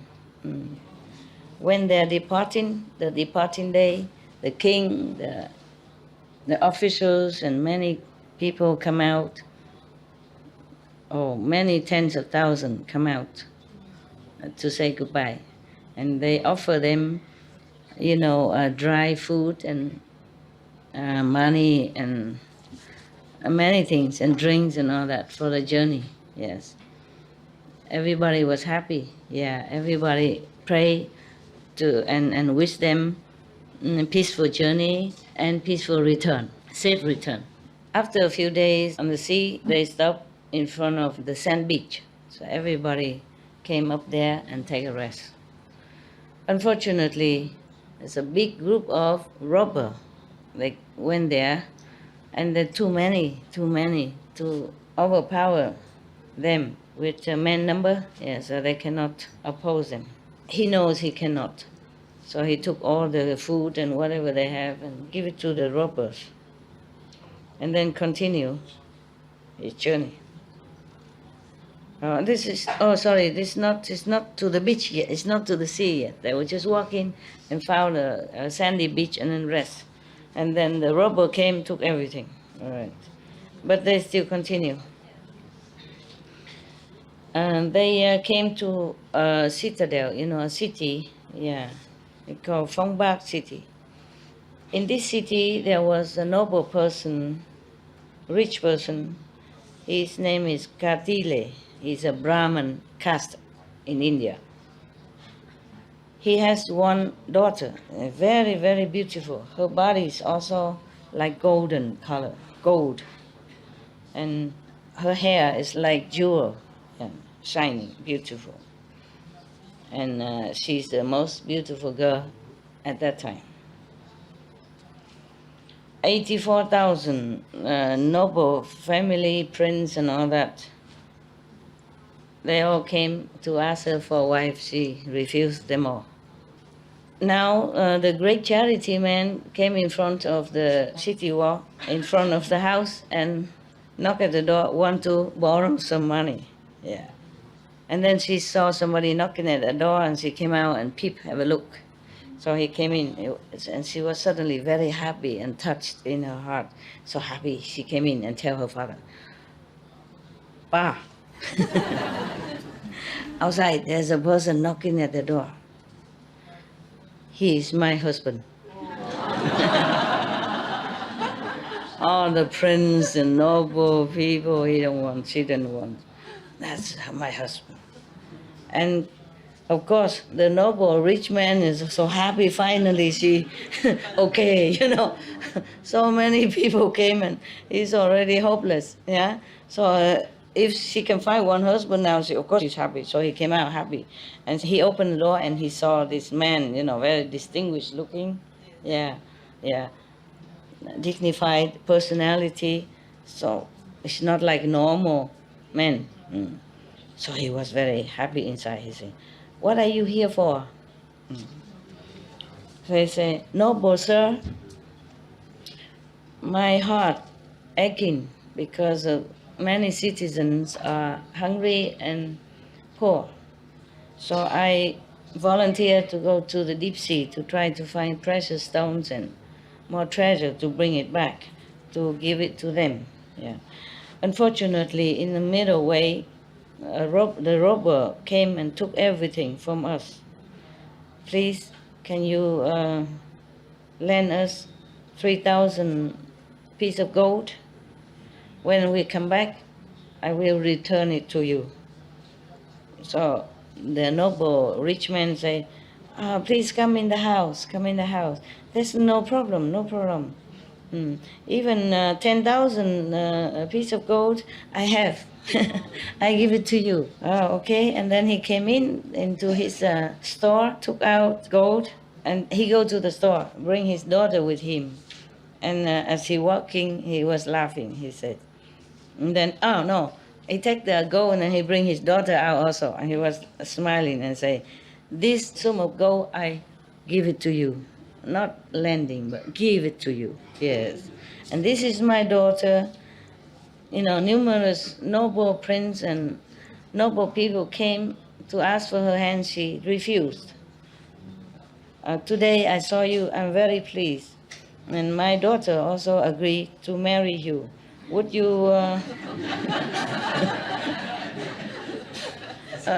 would you okay? Tell me if you're okay, you know? So, Great Charity said, noble sir, at the moment I'm going out to the sea. It's more danger than luck. I don't even know if I come back or not come back or when I come back. If I accept your proposal right now, if unfortunately I have accident or die or something happen to me, then I will not fulfill my promise. What to do? Yeah. So the nobleman said, no. Okay, when you come back and you are perfect in one piece, then you can still accept my proposal. He said, okay, in that case, I agree. You know, only when he come back perfect, then he will agree. That's okay then. Good compromise, right? Good compromise. And then the nobleman give him 3,000 pieces of gold, and then many other necessity, you know, food, clothing, blanket, extra, everything that he lost, he replenished them all. And of course, the young boy was very happy, and thank you, and then go. After he bring the gold and everything back, he tell everybody buy good boats and everything, you know, very thicker than normal, 7 times safer than normal boat. So smart boy, huh? Yeah. So that they can be more secure with the weather, you know, storm and big wave and all that. Okay, after that, they even wrap the rope 7 times around so the wood will not broken into pieces, huh? The wood already 7 times thick and wrap around also 7 times with the rope. And then he came and ring the bell and tell everybody, please listen to me. We are going into the sea. It's very, very dangerous mission. You know, we have all kind of storm or big waves and even demons and all kind of, and big fish and even maybe volcano, mountain, all that, you know. Yes, very, very dangerous.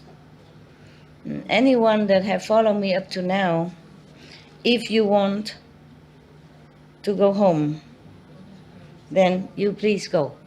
If you want to continue with me, then you stay. Yeah. Because if you're going with me now, later on, when you feel sorry, change your mind, it's too late. So you can go now, if you need to go. And anyone who care not much about your own life, yeah, you not worry much about wife and children and brother, sister, and all that, then stay with me. If we are safe coming back, then even 7 generations will not be able to spend all of the treasure that we find. Yeah. So, okay. After he said that, he cut one of the ropes that wrap around the boat. I don't know why. Okay. Every day after he said that, he cut one rope. Until the 7th day, he cut off all the 7 ropes that wrap around. Yeah. And then, yeah, the boat is going safely and everything smooth and nice. And the wind is also supporting them. Therefore, they go very, very fast. After a long time, then they arrive in a place where there are many gold and silver and precious stones, etc. over there. I don't know, I guess there are some places before just full of these things. Or maybe before some of the shipwreck, and then, or just like some of the shipwreck, and then many people go down and search for treasure. Nowadays they still search for Titanic treasure. Yeah, similar like that. Yeah. Great Charity is a very intelligent boy. Yeah, he learned a lot. He knows a lot. He knows all kind of jewels. Yeah, which one heavy, which one light, which one is precious, which one is not too precious, other one with good quality or lesser quality. He knows everything. He can look and see right away. So he can tell everybody which one to take, because you can't take everything. Sometimes things are not very valuable, then it's just heavy for the boat and it's not much money, So he show them which one is the best to take. Take as much as you can, yeah. Because he say, do not be so greedy. Because if we take too much, then it's too heavy. The boat will sink, as our lives will be a stack. But if take too little, then it's wasted our time and, energy. Yeah. So take just fine, yeah. Everybody, listen to him and do their job and pick up what they think is good. And then after everybody arrange to go home, the Great Charity doesn't want to go to the boat, doesn't want to climb to the boat. And everybody asks him, sir, everything we have taken are the best, yeah? And we are all ready and prepare, everything is already. Please come up to the boat. He say, no, all of you go home first. I stay here. I want to go down to the king of the ocean and ask for the wish-fulfilling gem.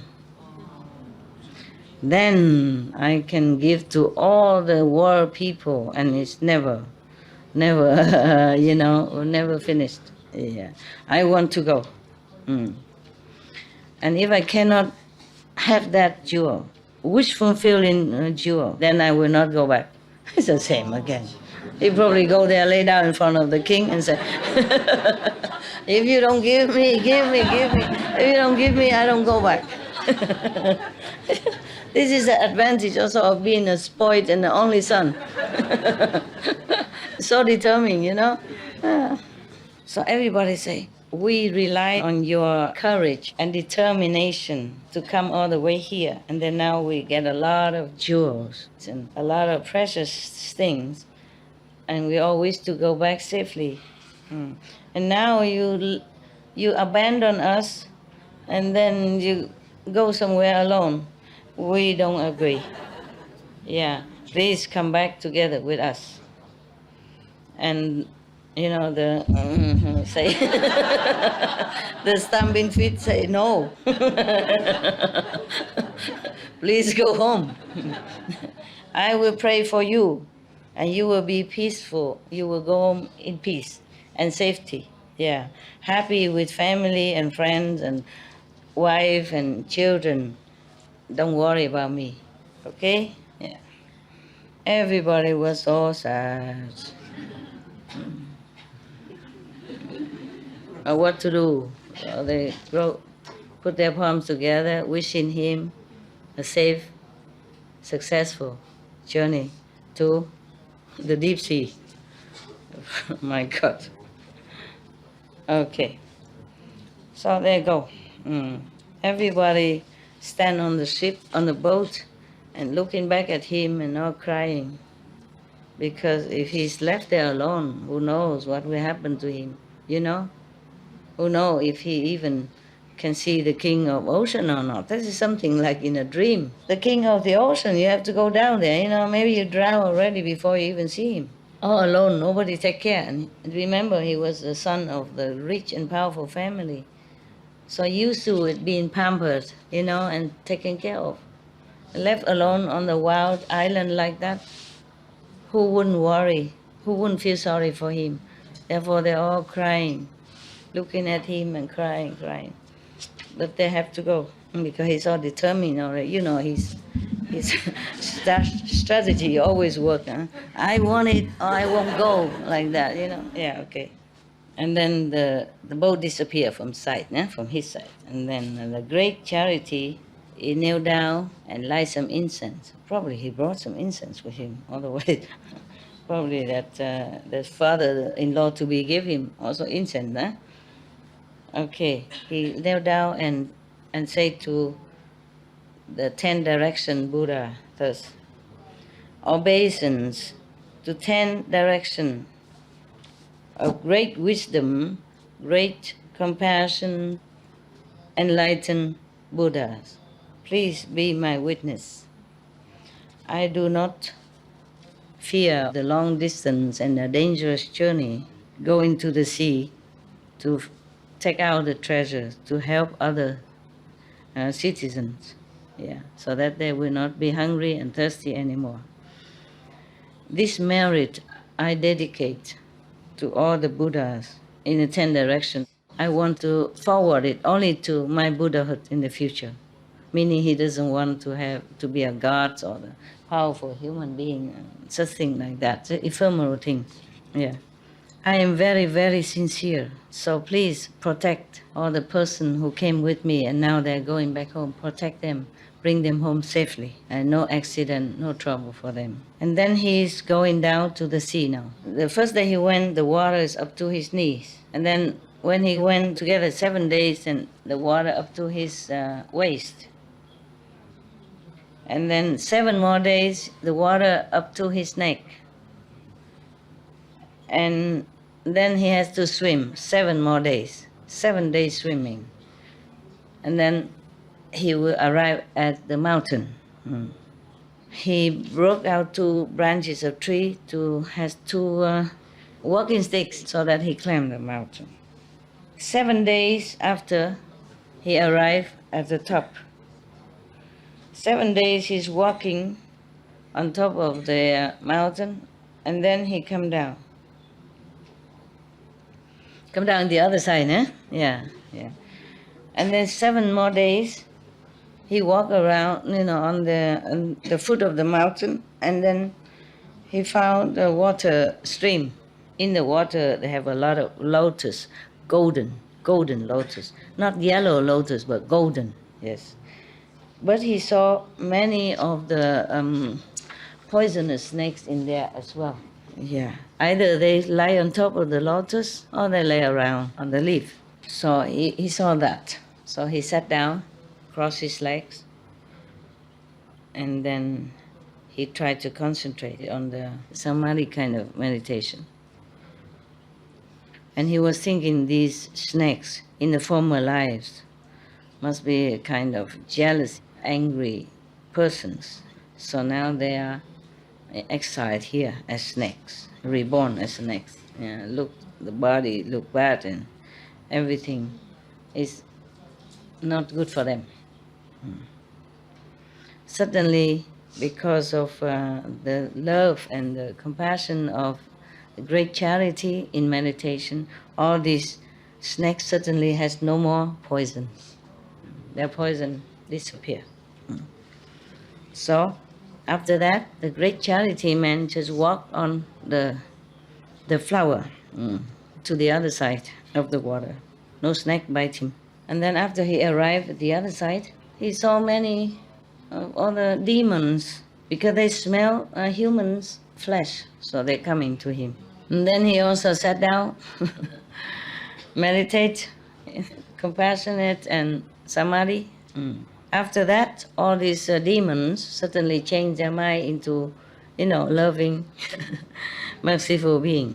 And then they come and very respectful and happy as him.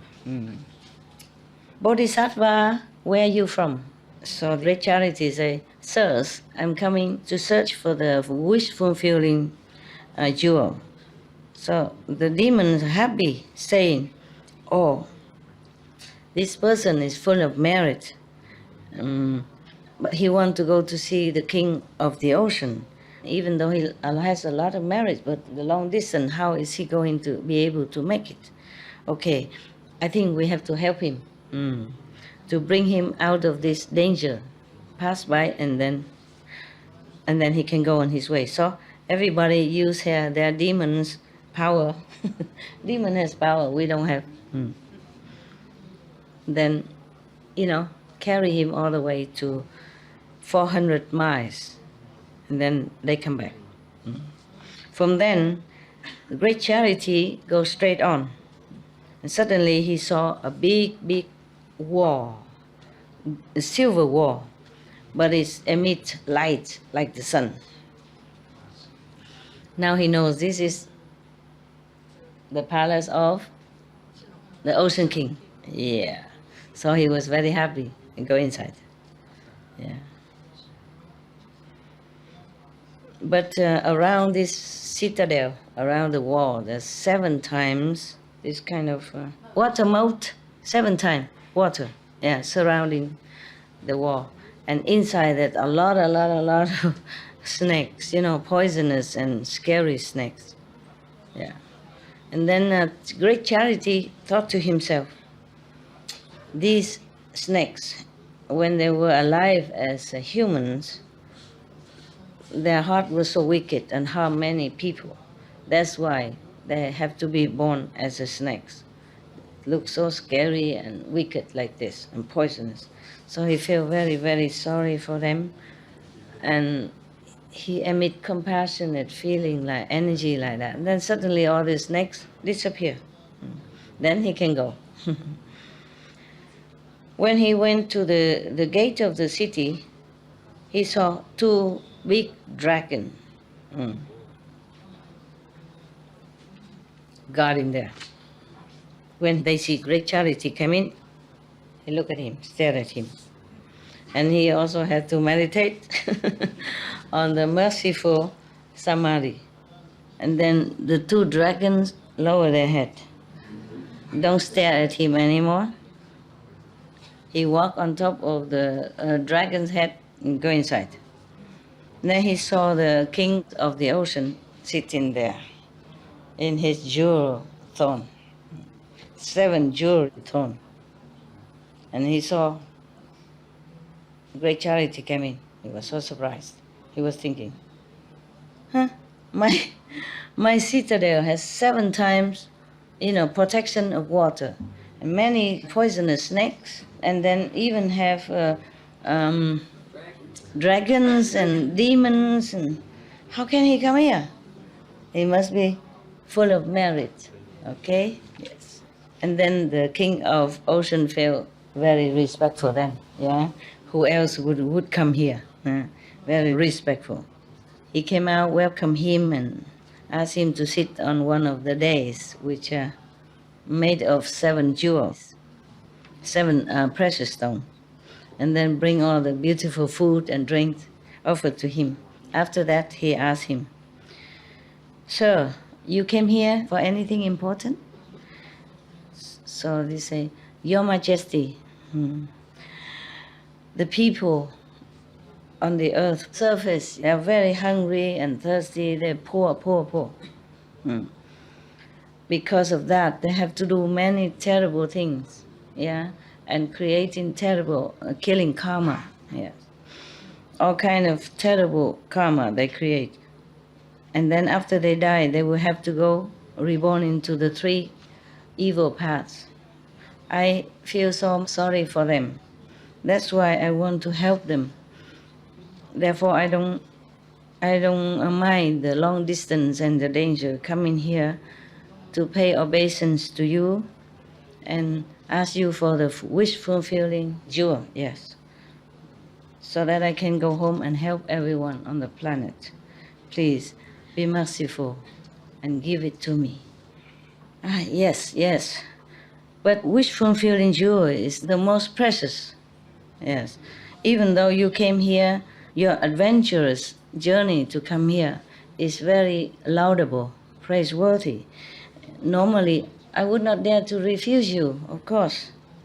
But you stay here for 1 month first, so that I can make some offering to you, and then you preach to me, and then I will give it to you.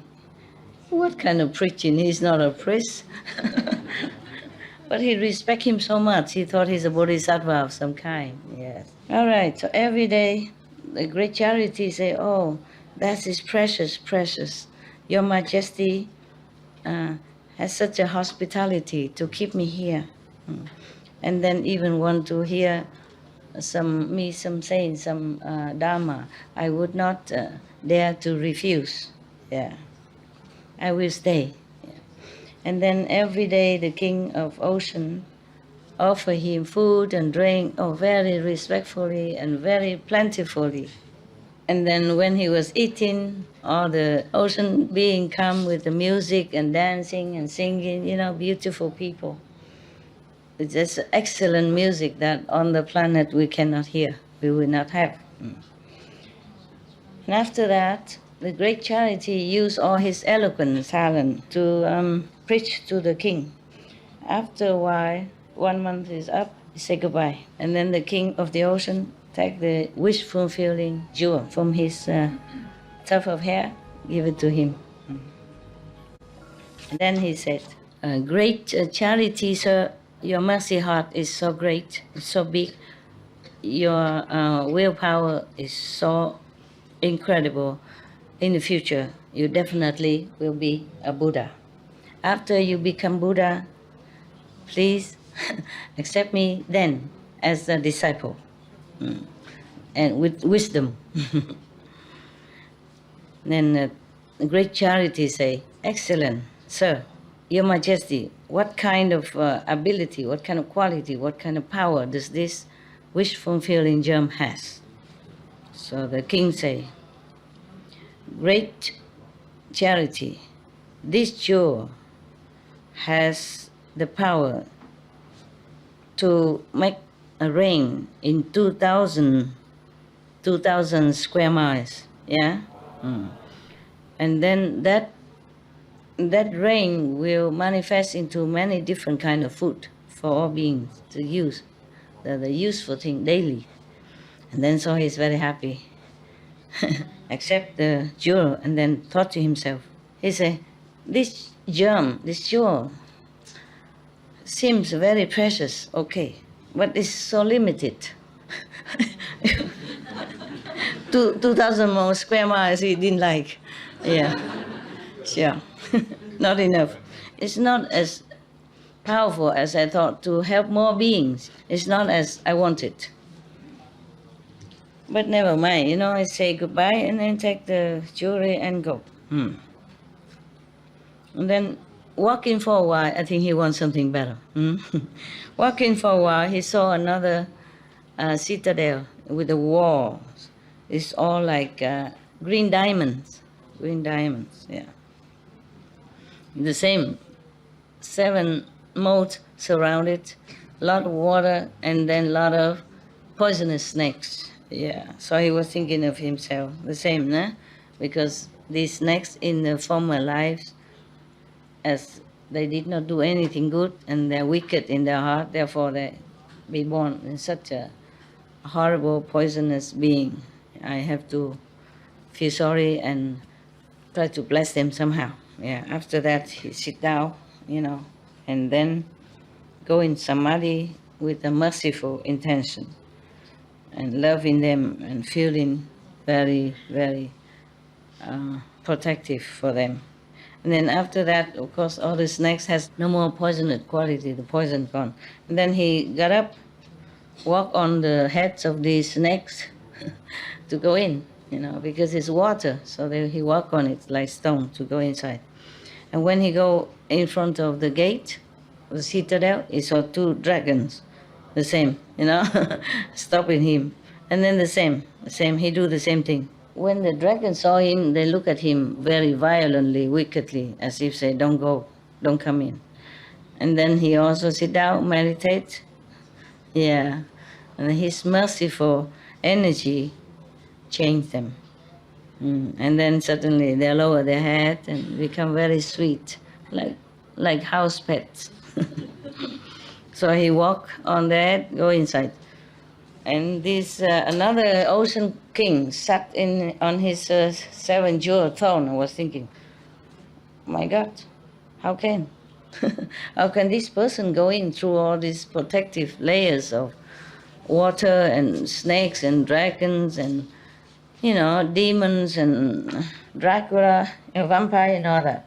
So this one is not a normal person. He must have a lot of merit and power. So then he came out and greet him, welcome him respectfully, and ask him to sit. And 7 jewel days. Okay, good. Okay, is it made with 7 jewel or something? No, huh? Okay. And then tell his subordinate brings food and drink the best from the ocean to offer to this man. So he asked, Bodhisattva, where are you from? Is there something necessary here that you necessary yet that you have to come here? So he said, Your Majesty, I'm from earth above. Yeah, I come here requesting you the wish fulfilling jewel to help my people. Okay, he said, good sir, this wish fulfilling jewel is very, very rare thing, yeah, in the world. If you want to have it, please stay here 2 months. Yeah.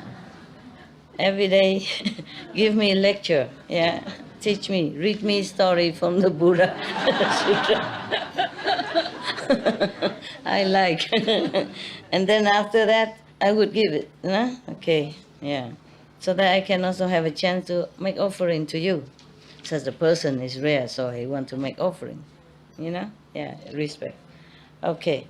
So great charity say, so precious. If Your Majesty would really require Buddha's true Dharma teaching, I will, of course, share it with you. And then the king of the ocean asked his people to make a very high days, high is a platform. You know why they do that? Why high? Why not low? Huh? Can see. So everyone else can see. Probably he gathered all his citizens to come and look at him. So he has to sit very high. Yeah, even the musician, they build a high platform for them to play so that all the audience can see. Yeah, right. Okay, so every day, after making the very high days, a high platform for great charity to come up every day 2 times, I request him to give them the Dharma of the Buddha. After 2 months, of course, they say goodbye. And then the king of the ocean take the jewel from here, offer it to him. He said, great charity, your heart is so vast, your compassion is immense. In the future, definitely you will become Buddha.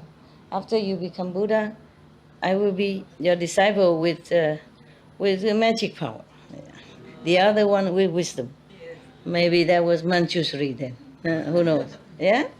Manchushri, maybe that. And this one want to be a disciple with magic power. All right. So, great charity say, excellent. Thank you very much. Yeah, so will it be. But please tell me, what kind of quality and power does this jewel has? So the king of ocean say, sir, this one can rain down food for all beings within 4,000 square miles. So he's very happy, better than before, upgraded. So he take the jewel, but then he thought to himself, this is better than the other one, but still, it's so limited. Greedy Buddha. It's not as much as I wished, or planned. It's okay, the king and all his officials and citizens see him off. Yeah. After they don't see him anymore, walk too far already, then they came home. meaning so respectful and so reluctant to let him go. After a while, he saw another citadel. The wall is all made with gold. Beautiful, beautiful. And the light emitted from that citadel wall brightened 100 square miles around it. And then when he go near, he saw also 7 moats around with water and all that, and a lot of snakes, etc., etc. And he did the same thing. He feels sorry for them, and then he sit down and meditate, and their poison gone, and then they all put their head down, and then he walked on them to go in. And then, of course, he saw the 2 dragon again, like this to guard the gate. So he also sit down, meditate, emitting his compassion energy. Yeah. And then the dragon also bend their head, look very sweet and honey, like a pet. Then he walk on them, go inside. Yeah.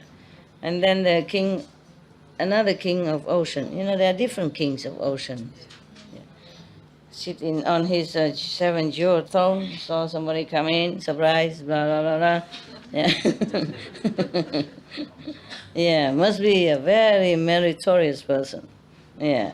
So he come out feeling very respectful and welcome him in and ask, bring all the best food I'll give to him, blah, blah, blah, and ask him, what are you here for? Is there something that you need?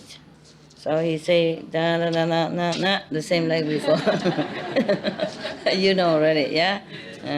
Yes, all the beings there are very suffering from thirst and hunger. I came here because I love them, I feel sorry and love them so much. I come here from the long distance to ask you for the wish fulfilled jewel, so that my people will have no more suffering.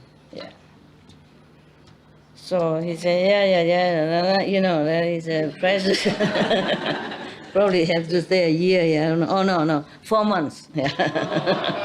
If you want it, you stay 4 months, preach to me so that I know some of the Buddha's true Dharma, then I will give it to you. Okay, that's very good, very good. If you want to have Buddha's Dharma, I will sincerely offer you the ultimate teaching. Yeah. All right. The king of ocean, this king of ocean, happy every day. Give him good food, good drink, and then every time with the musician and, dancer, singer, etc., yeah? And then the great charity person, of course, go up on the high days and preach to them the best, yeah. After that, the king come and listen to the Dharma every day without fail and without tightness, yeah. 4 months long, he arranged the schedule accordingly, and every, proper time always offer proper things for great charity.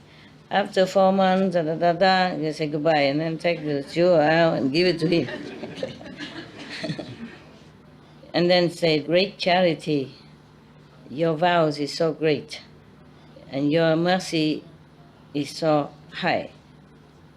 Because of love for other beings, you don't care of your own body, you're not afraid of danger and hardship. You come here because of them. So in the future, definitely you will become a Buddha. And thus, I vow to be your disciples with the best memory. Anand, I guess Anand. You know everything, my God. There's no surprise for you anymore. I was going to surprise you, but now you know everything. Okay, so he asked, excellent. If you vow like that, this is really, really good. Definitely you will have your wish fulfilled.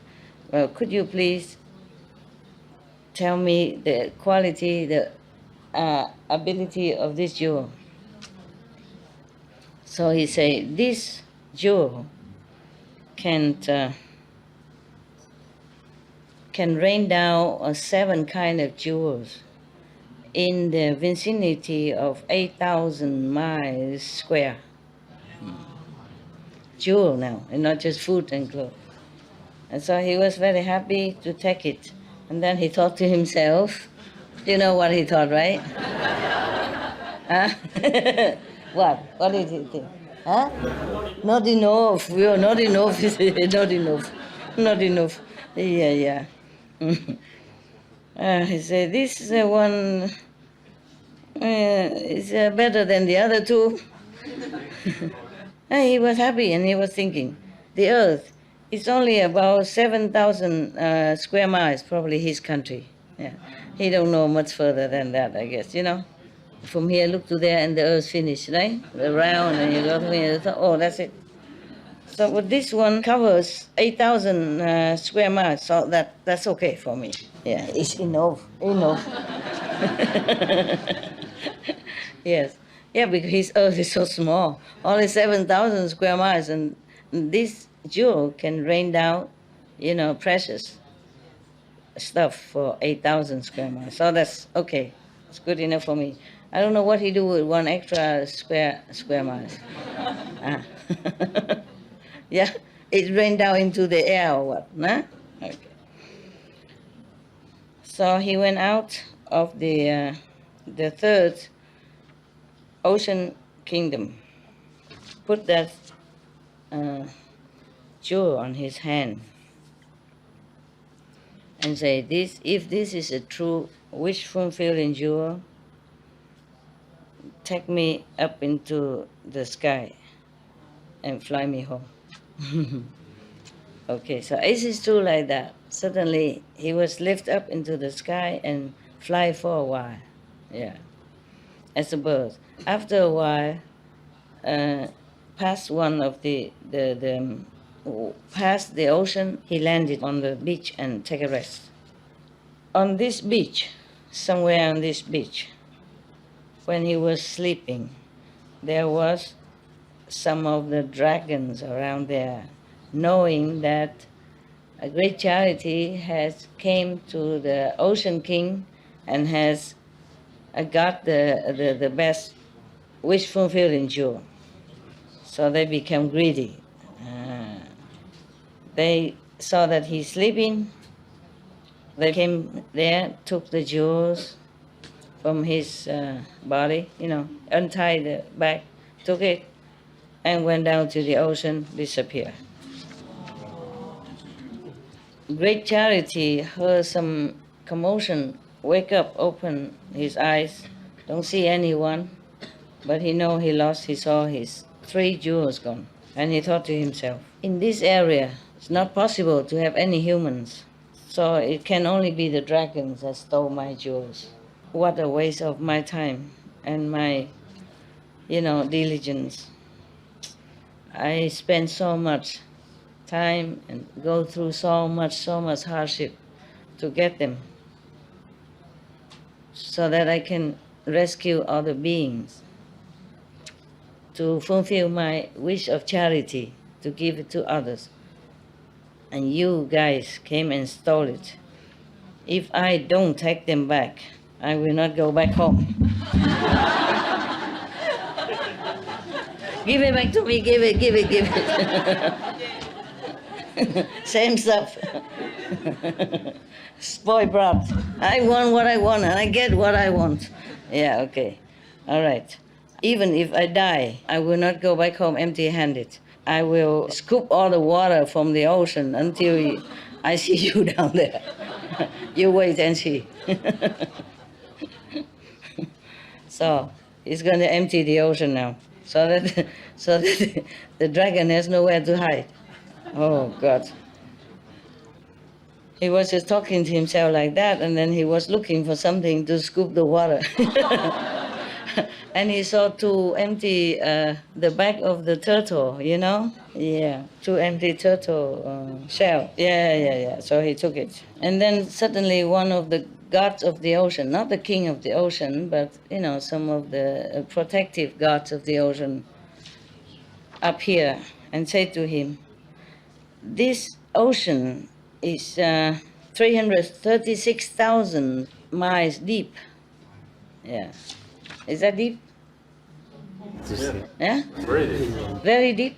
336,000 miles deep. That's deep, huh? Normal sea is like that, right? Or deeper? Less? Less deep. Oh, this is really deep. Even the whole earth, people come here and scoop it all up. The water will never empty. So only you alone. How can you empty the ocean? So the please say to him again. You should know. If you're determined to do something, it will be done. Huh? I spent a lot of trouble, and I went to a lot of trouble and time to get the jewels in order to help all beings, all my human fellows. So difficult, so hard, so dangerous. And then I could even get it, yeah, because I want to become Buddha. So this is a scoop in the water. I'll empty the ocean. Is nothing that difficult. I could do it. It cannot be more difficult than the journey he had undertaken. That's what he said. And then at that time there was a person on the peaceful heaven. Look down and see that great charity is so determined, to do good work, to help all beings in the world. And then now the dragon stole it from him. He feels it's not fair. So he asked many of his friends, in heaven, heaven friends, come down and quietly help, invisibly, but helping him. Yeah. Whenever great charity scoop the water, then he and other friends put their heavenly raiment inside the water, wet in it, yeah, and take it somewhere else and squeeze the water out. So he do some, they do some, but they do quietly. He didn't see it. Yeah. After a while, the water is already lower down 40 miles. Yeah. After one time, 40 miles lower, and then 2 times 80 miles, 3 times 120 miles lower. After the dragon saw that the water level kept lowering, they were so scared. They came up and said to them, "Okay, stop. Don't scoop all the water out. We cannot leave. Just tell us, what do you want to do with these jewels?" Yeah? He said, to save all other beings on the planet Earth. In that case, we are so many dragons beings here. Why don't you give us? Why you have to go and give it to the planet Earth humans? So he said, in this ocean, there are many beings, for sure. But these beings are not so suffering like the humans above on the surface of the earth, yes, because they don't have enough food to eat. They don't have enough clothes to wear. Therefore, they have to do many wicked things to survive, like killing each other, cheating each other, trampling on each other, competing with each other, all kind of bad behavior to survive. When they doing full 10 wicked things, killing, stealing, lying, all the kind of thing like that, to survive. And after they die, they will suffer even more because they will be born in hell or animals or hungry ghosts. Therefore, I come down to the Ocean King to ask for the wish fulfilling jewel. So I'm able to buy clothes and food for them first. And then after that, I will teach them the 10 wholesome deeds. And after the dragons heard, he said that they returned the 3 jewels. The gods that protect the ocean saw his heart, his spirit so determined like that. So he went in front of him and he vowed that your determination is so powerful. Your heart is so great. in future you definitely will be a Buddha. I vow to be your disciple that is very diligent. Who is a diligent disciple of Buddha? Number one diligent, who was it? No, not Anand, somebody else, huh? I forgot the name. You know, like Anand is memory number one. Maudalayayana is magical number one. Sariputra is wisdom number one. Mahakajip is number one, diligent, yeah, practicing diligent. Okay, I think. If not, we are sorry. We are not Anand, we don't remember too much. So after he took the jewels back, he flew up, yeah, and then he looked down, he saw the people who was with him before in his group. So he landed down. They all see him so happy, you know, so glad to see him safe come back. So they asked him, where are you from? Where have you come from? Where did you come from? We are so happy to see the best friend. Yes. And then they all shake his hand, hug him, kiss him, blah, blah, blah. And then all together they go back to his country, Phóng Bạc. Katile, the father, heard that great charity came back from the sea safe and sound. Of course he come out and then bring everybody home, make a party for them. After that, they talk about, you know, the whole journey, etc., etc. And then great charity pointed the jewels to all the stores, and all the stores filled back again, like before, even better. Yeah. It's full of jewelry, silver, gold, diamonds, yeah, platinum, anything. Yeah. And then Katile. Katile is, it's not the father, you know, the father-in-law to be. So he was happy, and then he brought his daughter out, put jewelry and beautiful clothes and bring her out and give her to great charity. When they are leaving his house, he offered 500 artisans, like lady in waiting and all that, to help the wife, and to have his daughter also 500 great white elephants as dowry, you know, accompany his daughter. So the great charity give all the elephants and all that for his friend to ride and going home. The farewell party is so great. Everybody come out and look. The whole country hear about it. Yeah. Since great charity left home to go to the sea, the parents miss him so much, worry about him so much, crying a lot day and night, so sorrowful, crying that they became blind. Don't worry. The jewels, remember? So when a great charity came back, he came and prostrate in front of the parents and etc., asking for health and all that and everything else. And then because both of them are very happy, but they don't see anymore. So they just touching their head and look, you know, checking the nose and eyes if it's still there, of their son or not, yes. They say, you have the heart to leave us, and went in such a long way and such a long time. Both of us miss you and feel so sorry, but did you get any precious thing from the sea to bring back? Say, yes, Father, I have asked the king of the ocean, so for the wish-fulfilling jewel. You take it and have a look, see if it's precious or not.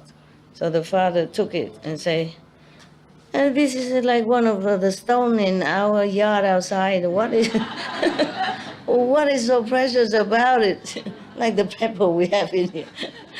They don't see. The father is blind already, you see? So just put it there. He didn't know yet. The son didn't know that they're blind. So I say, you take the precious stone to see if it's precious or not. Boasting, And then he took and he touched it. He said, oh, it's just like one of our pepper outside. What is so precious? And why you wasted your youth and your energy and, risking your life to go out such a long way and go in the sea for that? Oh, what for you bring this useless thing here? So Great Charity knew that they're blind now, don't see nothing. So he took the jewel, touched the eyes of both parents, and their eyes became normal again, can see again. I told you I know everything. Yeah. And then their eyes are even brighter, better ability than before. Both of them are so touched, so awe. Then they say, wow, precious, how precious. Even though you have gone through a lot of suffering and hardship, but it's all worth it. Yeah. And then the Great Charity, rise up the jewels, and he said, like hula hoop, please make the seat, the chairs of my both parents become a throne of 7 jewels with the canopy cover on top. Done. Immediately. It's the wish fulfilled, wish fulfilling jewel. And then after that he say, make all the store of my parents, of my king, and of the king officials, and all the citizens full of jewelries, and everything. Yeah, what do? Everybody have gold and silver, then who's planting vegetable and all that for us? Huh? If everybody is so rich and who's planting vegetable and food, God, next time you come, what can I do? What will I do? No food, no vegetable? Because everybody is so rich already. After he said that, the whole country, from the king to the poorest citizen, all their houses are full of jewels and gold and silver, and other stuff. Everybody was so surprised and happy. After this period of time, Great Charity ordered somebody, his worker, to go around 5,000 miles, 8,000 miles. He told me that the Earth is only 7,000 miles, so where the the people will fall into the space or what? And tell everybody, announcing to everyone, Great Charity has gone out into the sea and safe and happy to come back. Everyone, whatever you want, food or drink or anything, you will have it. But the whole country citizen must keep vegan diet. Be vegan, make peace. Yes.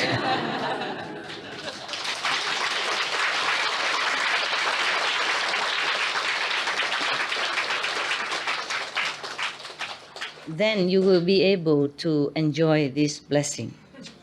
If not, no. Yeah, that's it. That's the mean. Yeah. On the 7th day, Great Charity go take a shower and clean himself, or wear new clothes, and go to a big piece of clearance, just land, and put all 3 of them on a big canopy, very high canopy. And then he hold a pot with a lot of incense burning on it, and vow this. All the beings on this earth who suffer a lot of hunger and thirst and poverty, I would want them to escape from the poverty and suffering. If this is truly wish-fulfilling jewel, then please rain down gradually whatever they need for everyone, for the necessity for everyone. After he say that, suddenly all the cloud, beautiful cloud, come in everywhere, and then the wind clean away all the dirty and garbage on the surface of the earth. And then rain comes down, clean up first, wash out whatever leftover dust and all that. And then suddenly all the food and rain down after that. Yeah. And then after that, 5 kind of cereals also flew down all over, everywhere. And then clothing and cloth and everything. And then all kind of thing, everything, all over the planet. Yeah. And then from then on, the whole planet, everyone has everything they need. Yeah. Including jewelry and precious substance. After that, because too many, so they regarded diamond, gold, silver, it is like stone, no value. We wish, huh? You wish, huh? You wish you have half of that, huh? After he saw that all the citizens happy, contented with whatever they need, and then he asked someone else come in announcing something again. All the citizens before don't have enough food to eat, don't have enough clothes to wear, etc. Don't have precious things in your house, that's why you're killing each other. Just blind by interest, blind by your own self-defense. You don't care about whether it's right or wrong deed. Yeah. After you die, you will fall into the 3 wicked paths. Yeah. And if you're already from the dark area, you even enter the darker area. And then life after life will suffer so much. Yeah. Because of my compassion for you. So I forgot my own safety, went into deep in the sea, etc. Go through a lot of hardship and danger to bring home this wish fulfilling child, so as to give enough every necessity for all the citizens in the country. Now, I would like all of the citizens to try to practice the 10 wholesome deeds, yeah? And keep your speech, action, and thinking pure and merciful, compassionate, loving and kind, filial and protective of each other. Do not be too careless about this. Then you will be able to escape the 3 wicked paths, the 3 evil paths. Life after life, you will be born in heavens or earth, enjoying richness and happiness.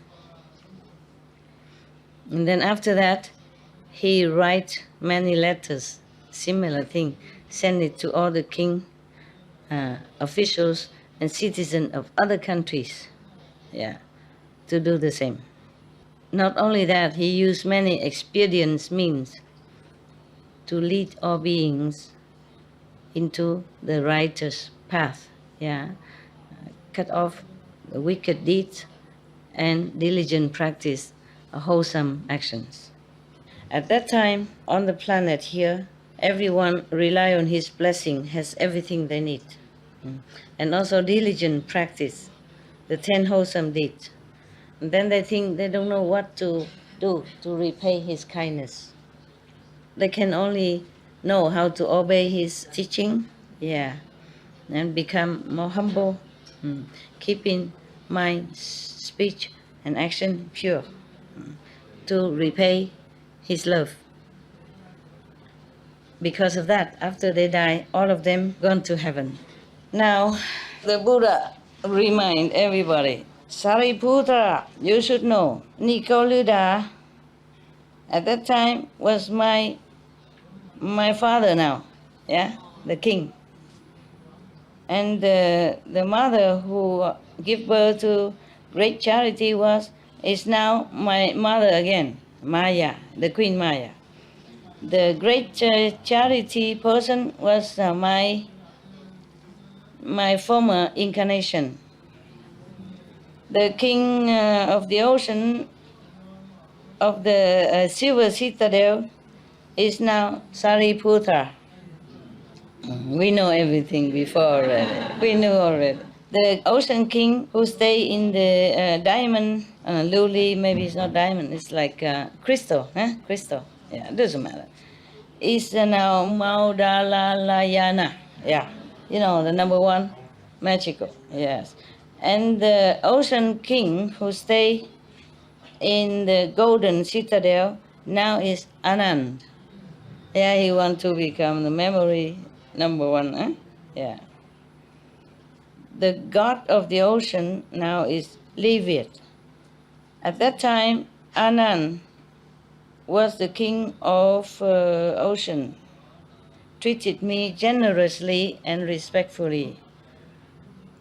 And he knows what time I need what. Yeah. And the same today, he like to do the same for me. He wanted to have these three conditions. If he were to be my assistant, I accept all that. So Anand, I, Anand, is very, very glad, yes, that the Buddha repeated his former reincarnations. So he stood up, kneel straight in front of the Buddha, put his palm together and said, "Praise be the World Honor One. I sincerely wish to be your assistant, your attendant. Yeah. Please accept me." So everybody was so happy and touched, you know, because of hearing the Buddha story of a past lifetime, how he sacrificed, how he risked his life for everyone else. And then everybody concentrate, meditate. At that time, some people reach such and such. Some people even reach Arahant. Some people even reach Patekya Buddha. Yeah. Other even inspired to seek Buddhahood. Yeah. Other also even reach the level of non-retreat, non-return. Everyone happy, bowed to the Buddha and withdrew. End the story.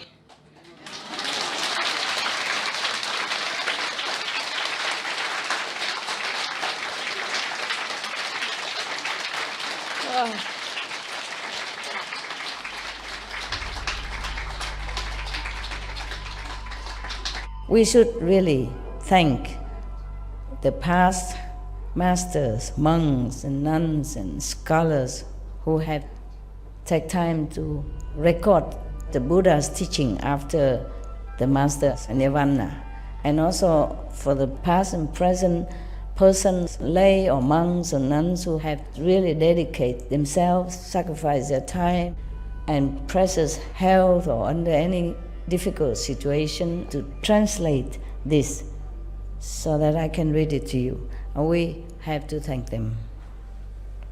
And may they be blessed forever by all the Buddhas, past, present, and future. May their merit be immense. May they be liberated forever. Thank you.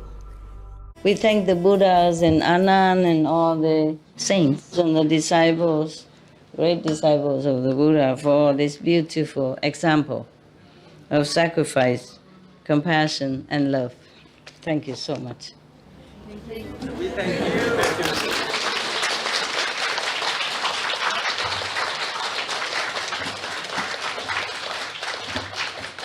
I say thank you, I say thank you the Buddha and Anand. I didn't mean thank you, but thank you for listening.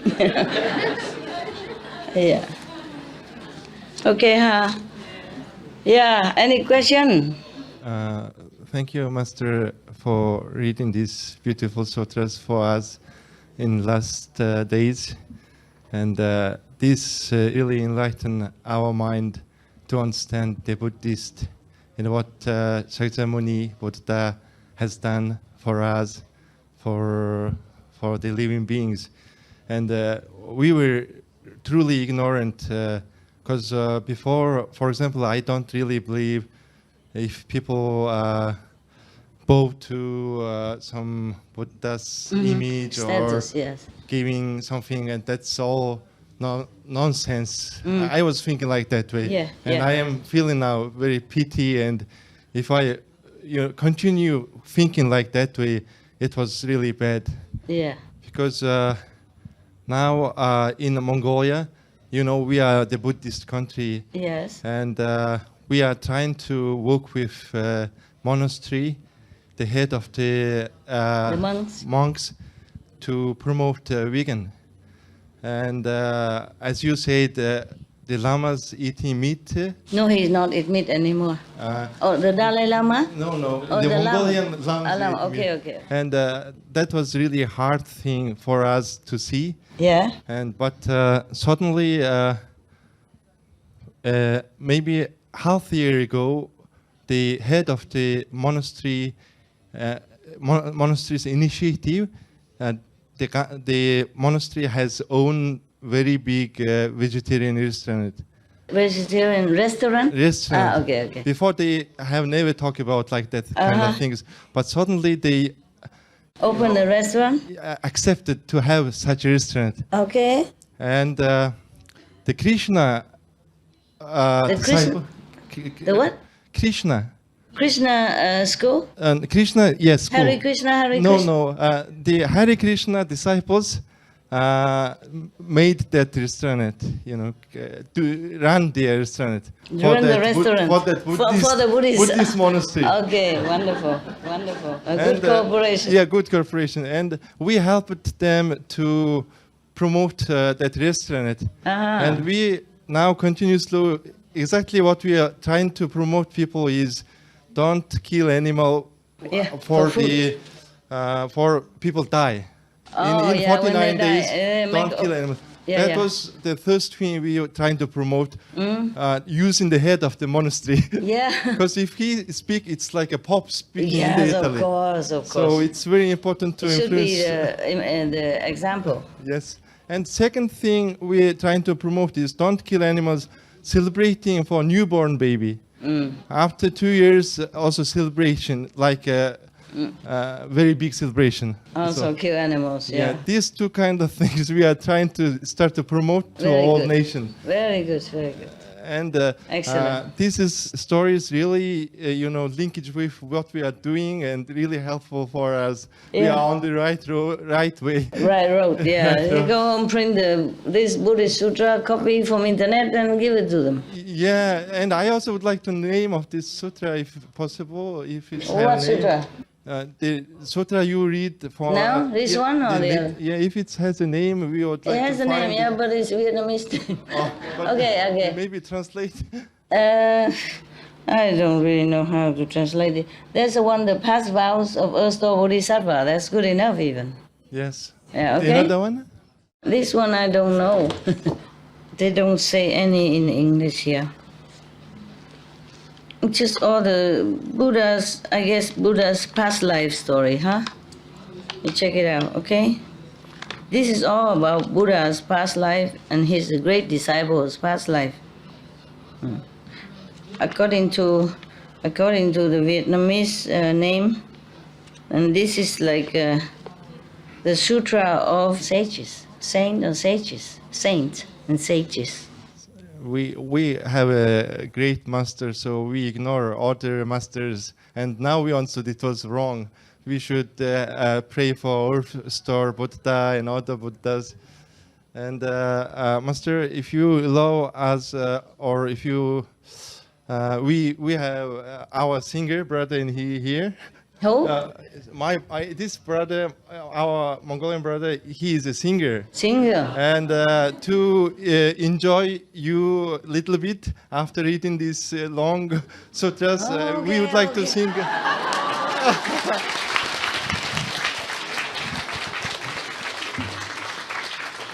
So it's my time to enjoy, huh? Oh, thank you, Oh, Master, okay. for everything. Wow. Okay. You sing now and I rest. Yes.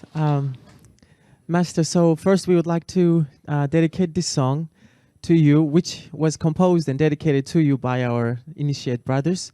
It's called Queen Mother of Universe. You've heard it before in 2012, right? doing the Don't routine. remember. All right, so let's do it one more time, and all Sing the again. Mongol initiates, let's sing together for Master. багштай хамтдаа дуулж өгцгөөе.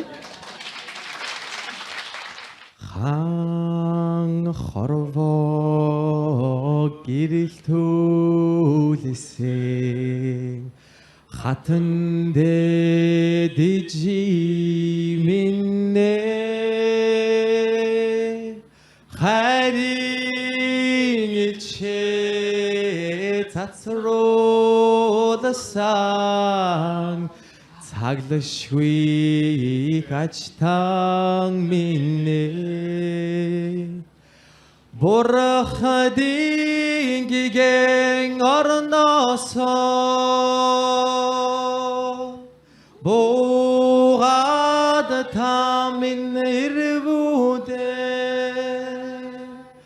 боян заяаг минь тэгшэлсэн буэн аялгоо харилвуда уйли минь үрийг нэмиглэн байж зовжлос явада хөрхи минь үрийн золай гүнслэн байд жаргал жил суугада хижи минь Бурхадын гигэн орносоо буугаад тамин ирвүүдэ боян заяаг минь тэгшэлсэн буэн аялгоо харилвуда Voila. Thank you.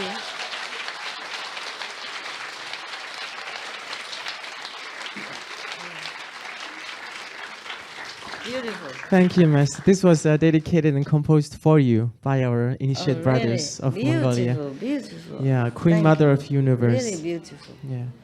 So beautiful. If you would allow me, I would like to sing another song Yes, for sure. everyone, and let's have some fun. I have to say, I am truly, deeply thankful to you because I had the privilege to perform for the people that were in the art exhibition of our Master Supreme Master Qinghai. It was in Taichung, in Taiwan, last month, and we had a great fun and party there. So I would like to share the feeling of that art exhibition party with you guys.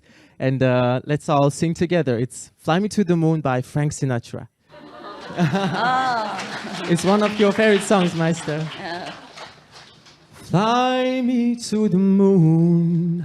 Let me swing among the stars. Let me see what spring is like on Jupiter and Mars. In other words, hold my hands. In other words, baby, kiss me. Fill my heart with song and let me sing forevermore. You are all I long for, all I worship and adore. In other words, please be true.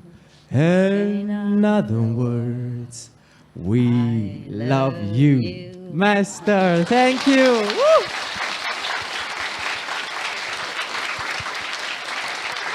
Thank you very much. Beautiful. Where did you study English? Are you in England or America study there? No, Master.